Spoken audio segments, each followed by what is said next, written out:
मेरा मुर्शिद सोना सोना सोना मेरा। इस प्रेमी ने पूछा कि खुशी नाल जिंदगी जीण वास्ते है फरीद साईं जीवन च किहड़ी चीज दा होना जरूरी है। तो उसले बाबा फरीद ने कहा कि अगर जीवन च खुशी चाहिए है तो साडा नजरिया है कि ओदी जिंदगी च खुशियां आ सकदियां है, ओही खुशी नाल जीवन जी सकदा है जिहदे जीवन च ओ खुदा दा ओ परमात्मा दा इश्क और ओदी रहमत होवे। किहड़ियां दो चीजां कहियां, इश्क यानी प्यार यानी मोहब्बत, और दूसरी चीज केड़ी कही, रहमत। कहंदे ये दो चीजां क्योंकि परमात्मा दी ओ प्रभु दी मोहब्बत दिल च होनी और ओदी रहमत साडे उपर होनी, ये दो चीजां ओ है कि इस तो बिना इंसान दे जीवन च कदी खुशी आई नहीं सकती। हुण थोड़ा चेक करके देखना कि अगर ऐसी जीवन च खुशियां चाहते हैं, आनंद चाहते हैं, तो की ये दो चीजां साडे जीवन च है? जरा चेक करो, क्योंकि एक गल याद रखो, परमात्मा दी मुहब्बत वास्ते भी कुछ कर्म करने पैंदे हैं, तो ओदी रहमत नूं हासिल करने वास्ते भी कुछ कर्म करने पैंदे हैं। हुण जरा ध्यान देना, सब तो पहला समझ लीजिए कि ओदी रहमत नूं प्राप्त करने वास्ते किहड़े काम करने पैंदे हैं, ओदी कृपा नूं प्राप्त करने वास्ते किहड़े काम करने पैंदे हैं, पहला यही समझ लीजिए। हुण तुहानूं कोई पुछे कि तुसीं, जरा हुण ध्यान देना, हुण तुसीं कई वार घर दे विच ओह काम करदे हो, जदों पुछे क्यों कर रहे हां, भाई मैं अपने मां बाप दी खुशी दी खातर कर रहा हां, मैं अपने बच्चों की खुशी की खातर कर रहा हाँ, मैं अपनी पत्नी की खुशी की खातर कर रहा, मैं अपने पति की खुशी की खातर कर रहा। बच्चे कहेंगे मैं ओदी खुशी की खातर कर रहा, हुंदा है कि नहीं? भाई आ काम क्यों कर रहा? ताकि मेरे दोस्त को खुशी मिले, ताकि मेरे प्यारे को खुशी मिले। हुण दुनिया ते असीं सब कुछ करते हैं जिहदे नाल साडे रिश्तेदारां को खुशी मिले, साडे परिवार को खुशी मिले, साडे मित्रां को खुशी मिले। पर जरा सोचो कि जीवन च असीं ओह भी कर्म करते हैं जिहदे नाल कह सकीए कि यह काम मैं अपने मालिक की खुशी की खातर कर रहा। जरा विचार करके देखना। चलो अज दिन च दसो, पिछलियां गल्लां छड्डीए, अज सवेर तो लैके हुण तक कोई ऐसा काम कीता जिस तुसीं कह सको मैं रब की खुशी की खातर कीता?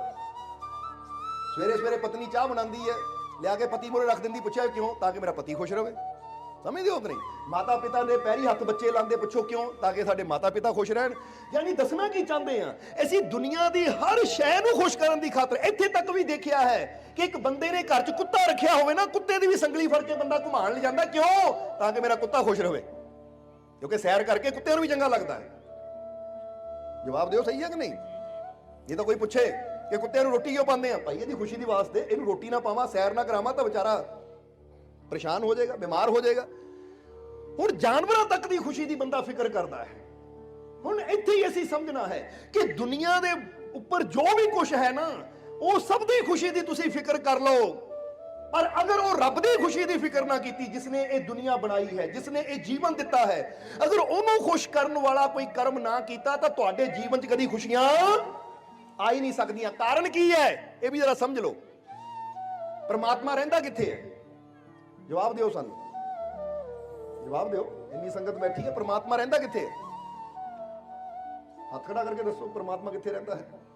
कमाल दी गल है, बोलो तो सही, फिक्र ना करो। फेल पास की गल नहीं है कि कोई नंबर तुहाडे घटा वधा देने हैं। कम से कम नॉलेज तो होनी चाहिए सानू परमात्मा है किथे, अंदर रहिंदा है। चलो इधरों आ जाइए, अंदर रहिंदा, तुसीं किथे मनदे हो? ताही तो सुल्तान वाहू ने भी कहा, ना रब अर्श मोला उत्ते, ना रब खाने काबे हू। जरा गौर करना, ना रब इल्म किताबी लभ्या, ना रब विच महराबे हू। गंगा तीरथ मूल ना मिलिया, डिठे पैंडे बे हिसाबे हू। जदा मुर्शद मिलिया बाहू, मुक गए कुल अजाबे हू। सुल्तान वाहू ने भी यह गल क्लीयर कर दी कि ना रब अर्श मोला उत्ते, कहंदे रब अर्श ते, वो कहंदे अर्शां ते भी रब है नहीं। कोई कहंदा मक्के रब है, वो कहंदे ना रब खाने काबे हू। और कई कहंदे किताबां पढ़ो, किताबां विच ज्ञान है, उच रब है। उत्थे सुल्तान वाहू ने वो भी गल क्लीयर कर दी कि ना रब इल्म किताबी लभ्या, इल्मां नूं भी पढ़ के देख लिया, किताबां नूं भी पढ़ के देख लिया, उत्थे भी रब नहीं लभ्या। ना रब विच महराबे हू, महराब कह दिंदे मस्जिद नूं, कि मस्जिद च भी बैठ के देख लिया, उत्थे भी रब नहीं मिलिया। गंगा तीरथ मूल ना मिलिया, डिठे पैंडे बे हिसाबे हू, कि गंगा ते भी चक्कर ला के देख ले, तीर्थां ते भी चक्कर ला के देख ले, पर रब उत्थे भी नहीं मिलिया। फिर नाल ही गल कही सुल्तान वाहू ने कि जद दा मुर्शद मिलिया वाहू, मुक गए कुल अजाबे हू। अजाब कहते तकलीफां दुख परेशानियां, ਜਿੱਦਾਂ ਬੰਦਾ ਕਹਿੰਦਾ ਨਾ ਆ ਫਲਾਨੀ ਜਗ੍ਹਾ ਤੇ ਚੱਕਰ ਲਾ ਲਾ ਕੇ ਮੈਂ ਤਾਂ ਦੁਖੀ ਹੋ ਗਿਆ, ਗੱਲ ਤਾਂ ਬਣੀ ਨਹੀਂ। ਤੁਸੀਂ ਕਿਸੇ ਆਫਿਸ ਦੇ ਵਿੱਚ ਜਾਣਾ ਹੋਵੇ, ਕੋਈ ਅਫਸਰ ਤੁਹਾਨੂੰ ਬੁਲਾਵੇ, ਅੱਜ ਆ ਜਾ, ਕੱਲ ਆ ਜਾ, ਦੇਖਿਆ ਨਾ ਕੋਰਟ ਕਚਹਿਰੀਆਂ ਚੱਕਰ ਬੰਦਾ ਲਾਉਂਦਾ ਹੈ, ਜਾਂ ਅਫਸਰਾਂ ਦੇ ਚੱਕਰ ਲਾਉਂਦਾ ਹੈ, ਜਾਂ ਮੰਤਰੀਆਂ ਮਿਨਿਸਟਰਾਂ ਦੇ ਘਰ ਦੇ ਚੱਕਰ ਲਾ ਕੇ ਪਤਾ ਕੀ ਕਹਿੰਦਾ, ਮੈਂ ਤਾਂ ਦੁਖੀ ਹੋ ਗਿਆ ਜਾ ਜਾ ਕੇ, ਮੇਰਾ ਕੰਮ ਹਾਲੇ ਤੱਕ ਬਣਿਆ ਹੀ ਨਹੀਂ। ਇਦਾਂ ਹੀ ਸੁਲਤਾਨ ਬਾਹੂ ਕਹਿੰਦੇ ਕਿ ਚੱਕਰ ਲਾ ਲਾ ਕੇ ਦੁਖੀ ਹੋ ਗਏ, ਪਰ ਰੱਬ ਕਿਤੇ ਮਿਲਿਆ ਹੀ ਨਹੀਂ, ਸਿਵਾਏ ਦੁੱਖ ਤੋਂ ਪੱਲੇ ਪਿਆ ਹੀ ਕੁਛ ਨਹੀਂ। ਪਰ ਜਦੋਂ ਕਾਮਿਲ ਮੁਰਸ਼ਿਦ ਦੀ ਪ੍ਰਾਪਤੀ ਹੋਈ, ਜਦੋਂ ਕਾਮਿਲ ਗੁਰੂ ਮਿਲਿਆ, ਤਾਂ ਮੇਰੇ ਸਾਰੇ ਅਜਾਬ ਹੀ, ਆਣ ਜਾਣ ਦੇ ਸਾਰੇ ਚੱਕਰ ਹੀ, ਆਣ ਜਾਣ ਦੀ ਸਾਰੀ ਪੀੜਾ ਹੀ, ਕਹਿ ਦਿਓ ਕੀ ਹੋ ਗਿਆ, ਖਤਮ ਹੋ ਗਈ, ਮਿਟ ਗਈ ਪੀੜਾ। ਹੁਣ ਇਹ ਪੀੜਾ ਨੂੰ ਮਿਟਾਉਣ ਵਾਸਤੇ ਹੀ, ਇਹ ਪੀੜਾ ਤੋਂ ਮੁਕਤੀ ਵਾਸਤੇ ਹੀ ਤਾਂ ਸਤਿਗੁਰ ਦੀ ਲੋੜ ਹੈ, ਮੁਰਸ਼ਿਦ ਦੀ ਜ਼ਰੂਰਤ ਹੈ। ਇਸ ਲਈ ਹੁਣ ਸੁਲਤਾਨ ਬਾਹੂ ਨੇ ਜੋ ਕਿਹਾ ਨਾ, ਉਹ ਤੋਂ ਗੱਲ ਇਸ਼ਾਰਾ ਸਾਫ਼ ਹੋ ਜਾਂਦਾ ਕਿ ਰੱਬ ਕਿੱਥੇ ਹੈ। ਹੁਣ ਦੱਸ ਦਿਓ ਕਿੱਥੇ ਹੈ ਰੱਬ? ਸਾਡੇ ਅੰਦਰ ਹੈ, ਅੰਦਰ ਹੈ ਨਾ। ਹੁਣ ਜਰਾ ਇੱਕ ਗੱਲ ਦੱਸੋ, ਰੱਬ ਤੁਹਾਡੇ ਅੰਦਰ ਹੈ, ਤੁਹਾਡਾ ਬੇਟਾ ਕਿੱਥੇ ਹੈ? ਜਵਾਬ ਦਿਓ। ਤੁਹਾਡੀ ਪਤਨੀ ਕਿੱਥੇ ਹੈ? ਤੁਹਾਡੇ ਬੱਚੇ ਕਿੱਥੇ ਹੈ? ਤੁਹਾਡਾ ਪਤੀ ਕਿੱਥੇ ਹੈ? ਤੁਹਾਡੇ ਰਿਸ਼ਤੇਦਾਰ ਕਿੱਥੇ? ਬਾਹਰ ਹੈ। ਗੱਲ ਥੋੜੀ ਕਲੀਅਰ ਕਰਨੀ ਹੈ ਅਸੀਂ, ਤਾਂ ਕਿ ਤੁਹਾਨੂੰ ਪਤਾ ਲੱਗੇ ਕਿ ਦੁਨੀਆ ਨੂੰ ਖੁਸ਼ ਕਰੀ ਜਾਓਗੇ, ਤੁਹਾਨੂੰ ਖੁਸ਼ੀ ਕਿਉਂ ਨਹੀਂ ਮਿਲਣੀ? ਕਿਉਂਕਿ ਤੁਹਾਡੀ ਪਤਨੀ ਬਾਹਰ ਹੈ, ਤੁਹਾਡੇ ਬੱਚੇ ਬਾਹਰ ਹੈ, ਤੁਹਾਡੇ ਮਿੱਤਰ ਬਾਹਰ ਹੈ, ਤੁਹਾਡਾ ਪਤੀ ਬਾਹਰ ਹੈ, ਤੁਹਾਡੇ ਰਿਸ਼ਤੇਦਾਰ ਬਾਹਰ ਹੈ, ਪਰ ਤੁਹਾਡਾ ਰੱਬ ਤੁਹਾਡੇ ਅੰਦਰ ਹੈ। ਰਿਸ਼ਤੇਦਾਰਾਂ ਨੂੰ ਖੁਸ਼ ਕਰਾਂਗੇ ਤਾਂ ਬਾਹਰ ਖੁਸ਼ੀ ਹੋਏਗੀ ਉਹਨਾਂ ਨੂੰ, ਪਰ ਜੇ ਰੱਬ ਨੂੰ ਖੁਸ਼ ਕਰੋਗੇ ਤਾਂ ਤੁਹਾਡੇ ਅੰਦਰ ਬੈਠਾ ਰੱਬ ਖੁਸ਼ ਹੋਏਗਾ। ਜਦੋਂ ਅੰਦਰ ਬੈਠਾ ਰੱਬ ਖੁਸ਼ ਹੋਏਗਾ, ਤੁਹਾਨੂੰ ਆਪੇ ਹੀ ਖੁਸ਼ੀ ਹੋ ਜਾਏਗੀ। ਸੋਚ ਕੇ ਦੇਖੋ ਜਰਾ, ਗੱਲ ਤਾਂ ਕਲੀਅਰ ਹੈ ਨਾ। ਆਪਣੇ ਅੰਦਰ ਬੈਠੇ ਰੱਬ ਨੂੰ ਖੁਸ਼ ਕਰਨ ਵਾਲਾ ਬੰਦਾ ਕੋਈ ਕੰਮ ਕਰਦਾ ਨਹੀਂ ਹੈ, ਕੋਈ ਨੇਕੀ ਕਰਦਾ ਨਹੀਂ ਹੈ, ਉੱਥੇ ਬਹਾਨੇ ਲਾ ਦਿੰਦਾ ਹੈ। ਤਾਂ ਦੁਨੀਆ ਨੂੰ ਖੁਸ਼ ਕਰਨ ਦੀ ਖਾਤਰ ਬੰਦਾ ਜੋ ਮਰਜ਼ੀ ਕਰੀ ਜਾਵੇ। ਸੋਚ ਕੇ ਦੇਖਣਾ, ਥੋੜਾ ਵਿਚਾਰ ਕਰਨਾ ਇਸ ਚੀਜ਼ ਦੇ ਬਾਰੇ। ਦੁਨੀਆ ਨੂੰ ਖੁਸ਼ ਕਰਨ ਦੀ ਖਾਤਰ ਬੰਦਾ, ਕੋਈ ਅੱਧੀ ਰਾਤ ਨੂੰ ਰਿਸ਼ਤੇਦਾਰ ਕਹਿ ਦੇ ਨਾ, ਆਜਾ ਅੱਧੀ ਰਾਤ ਨੂੰ ਆਜਾ, ਹਾਂ ਵੀ ਰਿਸ਼ਤੇਦਾਰ ਨੇ ਬੁਲਾਇਆ ਹੈ, ਜਾਣਾ ਹੈ। ਕਈ ਵਾਰ ਜਾਗੋ ਹੁੰਦੀ ਹੈ ਨਾ, ਜਾਂਦੇ ਨਾ ਅੱਧੀ ਰਾਤ ਨੂੰ, ਦੇਖਿਆ ਹੈ, ਜਾਗੋ ਕੱਢ ਕੇ ਭੰਗੜੇ ਪਾ ਕੇ ਵਾਪਸ ਆਂਦੇ, ਆ ਵੀ ਕਿੱਥੇ ਗਿਆ ਸੀ? ਰਿਸ਼ਤੇਦਾਰਾਂ ਦੀ ਜਾਗੋ ਸੀ। ਹੁਣ ਰਿਸ਼ਤੇਦਾਰਾਂ ਦੀ ਜਾਗੋ ਚ ਉਹਨਾਂ ਨੂੰ ਖੁਸ਼ ਕਰਨ ਵਾਸਤੇ ਜਾ ਹੋ ਜਾਂਦਾ ਹੈ, ਤਾਂ ਆਪਣੇ ਰੱਬ ਦੀ ਯਾਦ ਵਿੱਚ ਅੱਧੀ ਰਾਤ ਨੂੰ ਉੱਠ ਕੇ ਉਹਦਾ ਸਿਮਰਨ ਨਹੀਂ ਹੁੰਦਾ, ਉਹਦੀ ਬੰਦਗੀ ਨਹੀਂ ਹੁੰਦੀ, ਉਹਦੀ ਭਗਤੀ ਨਹੀਂ ਹੁੰਦੀ। ਜੇ ਤੁਹਾਡੇ ਅੰਦਰ ਬੈਠਾ ਤੁਹਾਡਾ ਰੱਬ ਹੀ ਦੁਖੀ ਰਿਹਾ, ਯਾਨੀ ਉਹ ਖੁਸ਼ ਨਾ ਹੋਇਆ, ਤਾਂ ਤੁਹਾਨੂੰ ਖੁਸ਼ੀ ਕਦੀ ਮਿਲ ਹੀ ਨਹੀਂ ਸਕਦੀ। ਕਿਉਂਕਿ ਜਿਨ੍ਹਾਂ ਨੂੰ ਤੁਸੀਂ ਖੁਸ਼ ਕਰਨ ਦੀ ਕੋਸ਼ਿਸ਼ ਕਰ ਰਹੇ ਹੋ, ਉਹ ਸਾਰੇ ਬਾਹਰ ਹੈ, ਤਾਂ ਤੁਹਾਡਾ ਸੱਚਾ ਰੱਬ, ਉਹ ਪ੍ਰਮਾਤਮਾ, ਉਹ ਪ੍ਰਭੂ ਤੁਹਾਡੇ ਅੰਦਰ ਹੈ। ਜਦੋਂ ਉਹ ਕੰਮ ਕਰੋਗੇ ਜਿਹਦੇ ਨਾਲ ਉਹਨੂੰ ਖੁਸ਼ੀ ਮਿਲੇ, ਤਾਂ ਫਿਰ ਯਾਦ ਰੱਖੋ ਤੁਹਾਡਾ ਦਿਲ ਆਪ ਹੀ ਖੁਸ਼ ਹੋਏਗਾ। ਸਾਡਾ ਜਲੰਧਰ ਸਤਸੰਗ ਸੀ ਸੰਤੋਖਪੁਰੇ। ਸਤਸੰਗ ਤੋਂ ਬਾਅਦ ਜਦੋਂ ਵਾਪਸ ਜਾ ਰਹੇ ਸੀ, ਰੈੱਡ ਲਾਈਟ ਤੇ ਗੱਡੀ ਖੜੀ, ਆ ਸੇਵਾਦਾਰ ਨਾਲ ਬੈਠੇ ਸੀ। ਹੁਣ ਉੱਥੇ ਕੋਈ ਮੰਗਣ ਵਾਲੇ ਬੱਚੇ ਆ ਗਏ, ਉਹ ਰੈੱਡ ਲਾਈਟ ਦੇ ਉੱਪਰ ਖੜੇ ਆ, ਤਾਂ ਸਾਰੀਆਂ ਗੱਡੀਆਂ ਦੇ ਡੋਰ ਦਰਵਾਜ਼ਾ ਖੜਕਾ ਰਹੇ, ਸ਼ੀਸ਼ੇ ਤੇ ਹੱਥ ਮਾਰੇ, ਕੁਝ ਦਿਓ। ਆ ਸੇਵਾਦਾਰ ਪਿੱਛੇ ਬੈਠਾ ਸੀ, ਅਸੀਂ ਕਿਹਾ ਕਿ ਡੱਬਾ ਡੁੱਬਾ ਹੈ, ਪ੍ਰਸ਼ਾਦ ਦਿਓ ਇਹਨਾਂ ਨੂੰ। ਮੋਤੀਚੂਰ ਦੇ ਲੱਡੂ ਸੀ। ਹੁਣ ਜਦੋਂ ਉਹਨਾਂ ਦੇ ਹੱਥੇ ਲੱਡੂ ਰੱਖੇ, ਕਾਫੀ ਜੀਵ ਸੀ, 2-2 4-4 ਜਦੋਂ ਸਾਰਿਆਂ ਨੂੰ ਦਿੱਤੇ, ਤਾਂ ਉਸ ਲਈ ਅਸੀਂ ਕਿਹਾ ਜੇ ਆਪ ਅਸੀਂ ਖਾਂਦੇ ਨਾ ਤਾਂ ਇੰਨੀ ਖੁਸ਼ੀ ਨਹੀਂ ਮਿਲਣੀ ਸੀ ਜਿੰਨੀ ਇਹਨਾਂ ਨੂੰ ਖਾਂਦਿਆਂ ਦੇਖ ਕੇ ਮਿਲੀ ਹੈ। ਕਹਿਣ ਦਾ ਮਤਲਬ ਕੀ ਹੈ, ਇਹ ਉਹ ਕੰਮ ਹੈ ਜਿਸ ਸਾਡੇ ਰੱਬ ਨੇ ਖੁਸ਼ ਹੋਣਾ ਹੈ। ਤੁਸੀਂ ਆਪ ਰੋਟੀਆਂ ਸੋਨੇ ਦੀ ਥਾਲੀ 'ਚ ਰੱਖ ਕੇ ਖਾ ਲਓ, ਉਹਦੇ ਨਾਲ ਤੁਹਾਡਾ ਪੇਟ ਜ਼ਰੂਰ ਭਰੇਗਾ, ਪਰ ਸੰਤੁਸ਼ਟੀ, ਸ਼ਾਂਤੀ, ਸਕੂਨ, ਖੁਸ਼ੀ ਤੁਹਾਨੂੰ ਉਦੋਂ ਮਿਲਣੀ ਜਦੋਂ ਕਿਸੇ ਭੁੱਖੇ ਨੂੰ ਖਾਣਾ ਖਿਲਾਓਗੇ, ਚਾਹੇ ਉਹਨੂੰ ਇੱਕ ਰੁੱਖੀ ਰੋਟੀ ਦੇ ਦਿਓ। ਕਿਉਂਕਿ ਉਹ ਕੰਮ ਤੁਸੀਂ ਰੱਬ ਦੀ ਖੁਸ਼ੀ ਦੀ ਖਾਤਰ ਕਰ ਰਹੇ ਹੋ, ਉਹ ਕੰਮ ਤੁਸੀਂ ਪਰਮਾਤਮਾ ਪ੍ਰਭੂ ਦੀ ਖੁਸ਼ੀ ਦੀ ਖਾਤਰ ਕਰ ਰਹੇ ਹੋ। ਔਰ ਜਦੋਂ ਉਹਦੀ ਖੁਸ਼ੀ ਦਾ ਅਸੀਂ ਖਿਆਲ ਰੱਖਾਂਗੇ, ਤਾਂ ਤੁਹਾਡੇ ਜੀਵਨ 'ਚ ਆਪ ਹੀ ਖੁਸ਼ੀਆਂ ਆਣੀਆਂ ਸ਼ੁਰੂ ਹੋ ਜਾਣਗੀਆਂ। ਤੁਸੀਂ ਹੈਰਾਨ ਰਹਿ ਜਾਓਗੇ, ਤੁਸੀਂ ਹੈਰਾਨ ਰਹਿ ਜਾਓਗੇ ਕਿ ਹੁਣ ਮੈਨੂੰ ਉਹ ਖੁਸ਼ੀਆਂ ਮਿਲ ਰਹੀਆਂ ਜੋ ਅੱਜ ਤੋਂ ਪਹਿਲਾਂ ਮੈਨੂੰ ਕਦੀ ਮਿਲੀਆਂ ਹੀ ਨਹੀਂ ਸੀ। ਕਿਉਂਕਿ ਜਦੋਂ ਅਸੀਂ ਆਪਣੇ ਮਾਲਿਕ, ਆਪਣੇ ਪ੍ਰਮਾਤਮਾ ਪ੍ਰਭੂ ਦੀ ਖੁਸ਼ੀ ਦੇ ਮਾਰਗ ਤੇ ਚੱਲ ਪੈਂਦੇ ਹਾਂ, ਫਰਜ਼ ਕਰੋ ਤੁਹਾਡੀ ਜ਼ੁਬਾਨ ਤੇ ਹਮੇਸ਼ਾ ਕ੍ਰੋਧ ਰਹਿੰਦਾ ਹੈ, ਯਾਨੀ ਗਾਲੀ ਗਲੋਚ ਰਹਿੰਦਾ ਹੈ, ਬੁਰੇ ਸ਼ਬਦ ਰਹਿੰਦੇ ਹੈ, ਤਾਂ ਜੇ ਤੁਸੀਂ ਸੋਚੋ ਕਿ ਅੱਜ ਤੋਂ ਮੈਂ ਰੱਬ ਦੀ ਖਾਤਰ ਬੁਰਾ ਬੋਲਣਾ ਛੱਡ ਦਿੱਤਾ, ਤਾਂ ਫਿਰ ਦੇਖੋ ਤੁਹਾਨੂੰ ਕੀ ਖੁਸ਼ੀ ਮਿਲੇਗੀ। ਜਿੱਦਾਂ ਇੱਥੇ ਇੱਕ ਕਹਾਣੀ ਯਾਦ ਆ ਗਈ ਸਾਨੂੰ ਬੜੀ ਪਿਆਰੀ, ਕਿ ਇੱਕ ਫਕੀਰ ਸੀ, ਉਹ ਫਕੀਰਾਂ ਦਾ ਇੱਕ ਸੇਵਕ, ਸੇਵਾ ਬਹੁਤ ਕਰਦਾ ਸੀ, ਪਰ ਉਹਨੂੰ ਇੱਕ ਮਾੜੀ ਆਦਤ ਸੀ। ਮਾੜੀ ਆਦਤ ਸੀ ਕਿ ਉਹਨੂੰ ਕ੍ਰੋਧ ਬੜਾ ਆ ਜਾਂਦਾ ਸੀ, ਔਰ ਗੁੱਸੇ ਵਿੱਚ ਉਹ ਬੋਲ ਗਲਤ ਬੋਲ ਦਿੰਦਾ ਸੀ। ਯਾਨੀ ਕਈਆਂ ਨਾਲ ਲੜ ਕੇ ਕਦੀ ਉਹਨਾਂ ਗੁੱਸੇ 'ਚ ਗਾਲੀ ਦੇ ਦੇਣੀ, ਕਿਸੇ ਨੂੰ ਬੁਰਾ ਬੋਲ ਦੇਣਾ। ਤਾਂ ਫਕੀਰਾਂ ਨੇ ਕਈ ਵਾਰ ਸੋਚਿਆ ਕਿ ਇਹਦੀ ਕਮੀ ਹੈ, ਜਦ ਤੱਕ ਇਹ ਕਮੀ ਇਹਦੀ ਦੂਰ ਨਹੀਂ ਹੋਏਗੀ ਉਦੋਂ ਤੱਕ ਇਹਦੀ ਗੱਲ ਨਹੀਂ ਬਣਨੀ। ਪਰ ਹੁਣ ਕਿੱਦਾਂ ਕੀਤਾ ਜਾਵੇ, ਕਿਉਂਕਿ ਸਾਡੇ ਮੂਹਰੇ ਤਾਂ ਬੜਾ ਮਿੱਠਾ ਮਿੱਠਾ ਬੋਲਦਾ ਹੈ, ਜਿੱਦਾਂ ਹੁਣ ਕਈ ਵਾਰ ਦੇਖਿਆ ਨਾ ਕਿ ਸੰਤਾਂ ਫਕੀਰਾਂ ਦੇ ਮੋਹਰੇ ਜਾਂ ਗੁਰੂ ਘਰ ਦੇ ਵਿੱਚ ਤਾਂ ਬੜਾ ਬੰਦਾ ਸੇਵਾ ਕਰਦਾ, ਹੱਥ ਜੋੜ ਕੇ ਖੜਦਾ ਹੈ, ਜਦੋਂ ਥੋੜਾ ਬਾਹਰ ਆਂਦਾ ਤਾਂ ਫਿਰ ਕਹਿੰਦਾ ਆ ਜਾ ਕੌਣ ਹੈ, ਦੇਖ ਲੈਂਦੇ ਤੈਨੂੰ ਵੀ, ਫਿਰ ਲੜਨ ਨੂੰ ਤਿਆਰ ਹੋ ਜਾਂਦਾ ਹੈ। ਤੁਸੀਂ ਤਾਂ ਨਹੀਂ ਇਦਾਂ ਕਰਦੇ? ਕੋਈ ਨਹੀਂ, ਚੈੱਕ ਕਰਨਾ ਪੈਣਾ ਤੁਹਾਨੂੰ ਹੈ, ਕਿਉਂਕਿ ਇਦਾਂ ਕਰਕੇ ਤੁਸੀਂ ਆਪਣੇ ਜੀਵਨ ਨੂੰ ਪਰੇਸ਼ਾਨੀਆਂ ਨਾਲ ਭਰ ਲਓਗੇ, ਆਪਣੇ ਜੀਵਨ ਨੂੰ ਤਕਲੀਫਾਂ ਨਾਲ ਭਰ ਲਓਗੇ। ਜੇ ਰੱਬ ਦੀ ਖੁਸ਼ੀ ਚਾਹੀਦੀ, ਉਹ ਸੱਚੇ ਪ੍ਰਭੂ ਨੂੰ ਖੁਸ਼ ਕਰਨਾ ਹੈ, ਤਾਂ ਫਿਰ ਯਾਦ ਰੱਖੋ ਕਿ ਉਹਦੀ ਖੁਸ਼ੀ ਦੀ ਖਾਤਰ ਤਾਂ ਉਹਦੇ ਪਿਆਰਿਆਂ ਨੇ ਬੜੀਆਂ ਬੜੀਆਂ ਕੁਰਬਾਨੀਆਂ ਵੀ ਦਿੱਤੀਆਂ ਕਿ ਨਹੀਂ? ਇਤਿਹਾਸ ਪੜ੍ਹ ਕੇ ਦੇਖ ਲਓ ਗੁਰੂਆਂ, ਰਹਿਬਰਾਂ, ਪੀਰਾਂ, ਫਕੀਰਾਂ ਦੀ ਜ਼ਿੰਦਗੀ, ਕਿ ਉਹਨਾਂ ਨੇ ਆਪਣੇ ਸੱਚੇ ਰੱਬ ਨੂੰ ਖੁਸ਼ ਕਰਨ ਦੀ ਖਾਤਰ ਆਪਣੀਆਂ ਵੀ, ਆਪਣੇ ਪਰਿਵਾਰਾਂ ਦੀਆਂ ਵੀ ਕੁਰਬਾਨੀਆਂ ਹੱਸ ਕੇ ਦੇ ਦਿੱਤੀਆਂ। ਸਿਰਫ ਕੀ ਸੀ ਕਿ ਸਾਡਾ ਰੱਬ ਖੁਸ਼ ਰਵੇ। ਹੁਣ ਇੱਥੇ ਫਕੀਰਾਂ ਨੇ ਜਦੋਂ ਦੇਖਿਆ ਕਿ ਸਾਡੇ ਸਾਹਮਣੇ ਤਾਂ ਬੜਾ ਵਧੀਆ ਰਹਿੰਦਾ ਹੈ, ਪਰ ਪਿੱਛੋਂ ਕਈ ਸ਼ਿਕਾਇਤਾਂ ਇਹਦੀਆਂ ਆਉਂਦੀਆਂ ਹੈ, ਪਰ ਜੇ ਇਹਨੂੰ ਕਹਿੰਦੇ ਆ ਤਾਂ ਫਿਰ ਇਹਨੂੰ ਕਿਤੇ ਤਕਲੀਫ ਵੀ ਨਾ ਹੋਵੇ, ਕਿਉਂਕਿ ਪਿਆਰ ਵੀ ਸਾਡੇ ਨਾਲ ਬੜਾ ਕਰਦਾ, ਇਸ ਲਈ ਤਰੀਕੇ ਨਾਲ ਹੀ ਸਮਝਾਉਣਾ ਪੈਣਾ ਇਹਨੂੰ। ਹੁਣ ਉਹ ਜਿਹੜਾ ਆਦਮੀ ਸੀ ਉਹਨੂੰ ਜਾਣਕਾਰੀ ਬੜੀ ਸੀ, ਜਿੱਦਾਂ ਜਾਨਵਰਾਂ ਦੀ ਜਾਣਕਾਰੀ, ਪਸ਼ੂਆਂ ਦੀ ਜਾਣਕਾਰੀ। ਹੁਣ ਇੱਕ ਵਾਰ ਫਕੀਰਾਂ ਨੇ ਇੱਕ ਜਾਨਵਰ ਖਰੀਦਣਾ ਸੀ, ਸਮਝ ਲਓ ਘੋੜਾ ਖਰੀਦਣਾ ਸੀ ਇੱਕ, ਤਾਂ ਉਹਨੂੰ ਕਹਿੰਦੇ ਚੱਲ ਚਲੀਏ ਇੱਕ ਘੋੜਾ ਖਰੀਦਣਾ ਆਪਾਂ, ਕਿਉਂਕਿ ਤੈਨੂੰ ਜਾਨਵਰਾਂ ਬਾਰੇ ਬੜੀ ਜਾਣਕਾਰੀ ਹੈ, ਪਸ਼ੂਆਂ ਬਾਰੇ, ਕੋਈ ਚੰਗਾ ਜਿਹਾ ਘੋੜਾ ਦੇਖ ਕੇ ਖਰੀਦਣਾ ਹੈ। ਹੁਣ ਚਲੇ ਗਏ ਉਸ ਜਗ੍ਹਾ ਜਿੱਥੇ ਘੋੜੇ ਵਿਕਦੇ ਆ, ਬਾਜ਼ਾਰ ਦੇ ਵਿੱਚ ਕਾਫੀ ਘੋੜੇ ਖੜੇ ਆ। ਹੁਣ ਫਕੀਰ ਇਹਨੂੰ ਕਹਿੰਦੇ ਚੱਲ ਵੀ ਦੇਖ ਲੈ, ਕੋਈ ਵਧੀਆ ਜਿਹਾ ਘੋੜਾ ਚੈੱਕ ਕਰ ਲੈ, ਦੇਖ ਲੈ, ਫਿਰ ਉਹੀ ਲੈ ਲਵਾਂਗੇ। ਹੁਣ ਤੁਹਾਨੂੰ ਪਤਾ ਨਾ, ਕੋਈ ਮੱਝ ਲੈਣ ਜਾਂਦਾ, ਕੋਈ ਗਾਂ ਲੈਣ ਜਾਂਦਾ, ਕੋਈ ਘੋੜਾ ਲੈਣ ਜਾਂਦਾ, ਬੰਦਾ ਕਿੱਦਾਂ ਚੈੱਕ ਕਰਦਾ? ਉਹਦੇ ਖੁਰ ਦੇਖਦਾ ਹੈ, ਖੁਰ ਠੀਕ ਹੈ, ਉਹਦੇ ਦੰਦ ਦੇਖਦਾ, ਮੂੰਹ ਖੋਲ ਕੇ ਦੰਦ ਠੀਕ ਹੈ, ਬੋਲੋ ਸਮਝਦੇ ਹੋ ਕਿ ਨਹੀਂ? ਉਹਦੀਆਂ ਅੱਖਾਂ ਚੈੱਕ ਕਰਦਾ ਹੈ ਕਿ ਅੱਖਾਂ ਠੀਕ ਹੈ। ਜਿੱਦਾਂ ਨੱਥੂ ਲਾਲ, ਉਹਨਾਂ ਮੱਝ ਵੇਚਣੀ ਸੀ ਤਾਂ ਉਹਦੀ ਮੱਝ ਦੀ ਇੱਕ ਅੱਖ ਹੈ ਨਹੀਂ ਸੀ।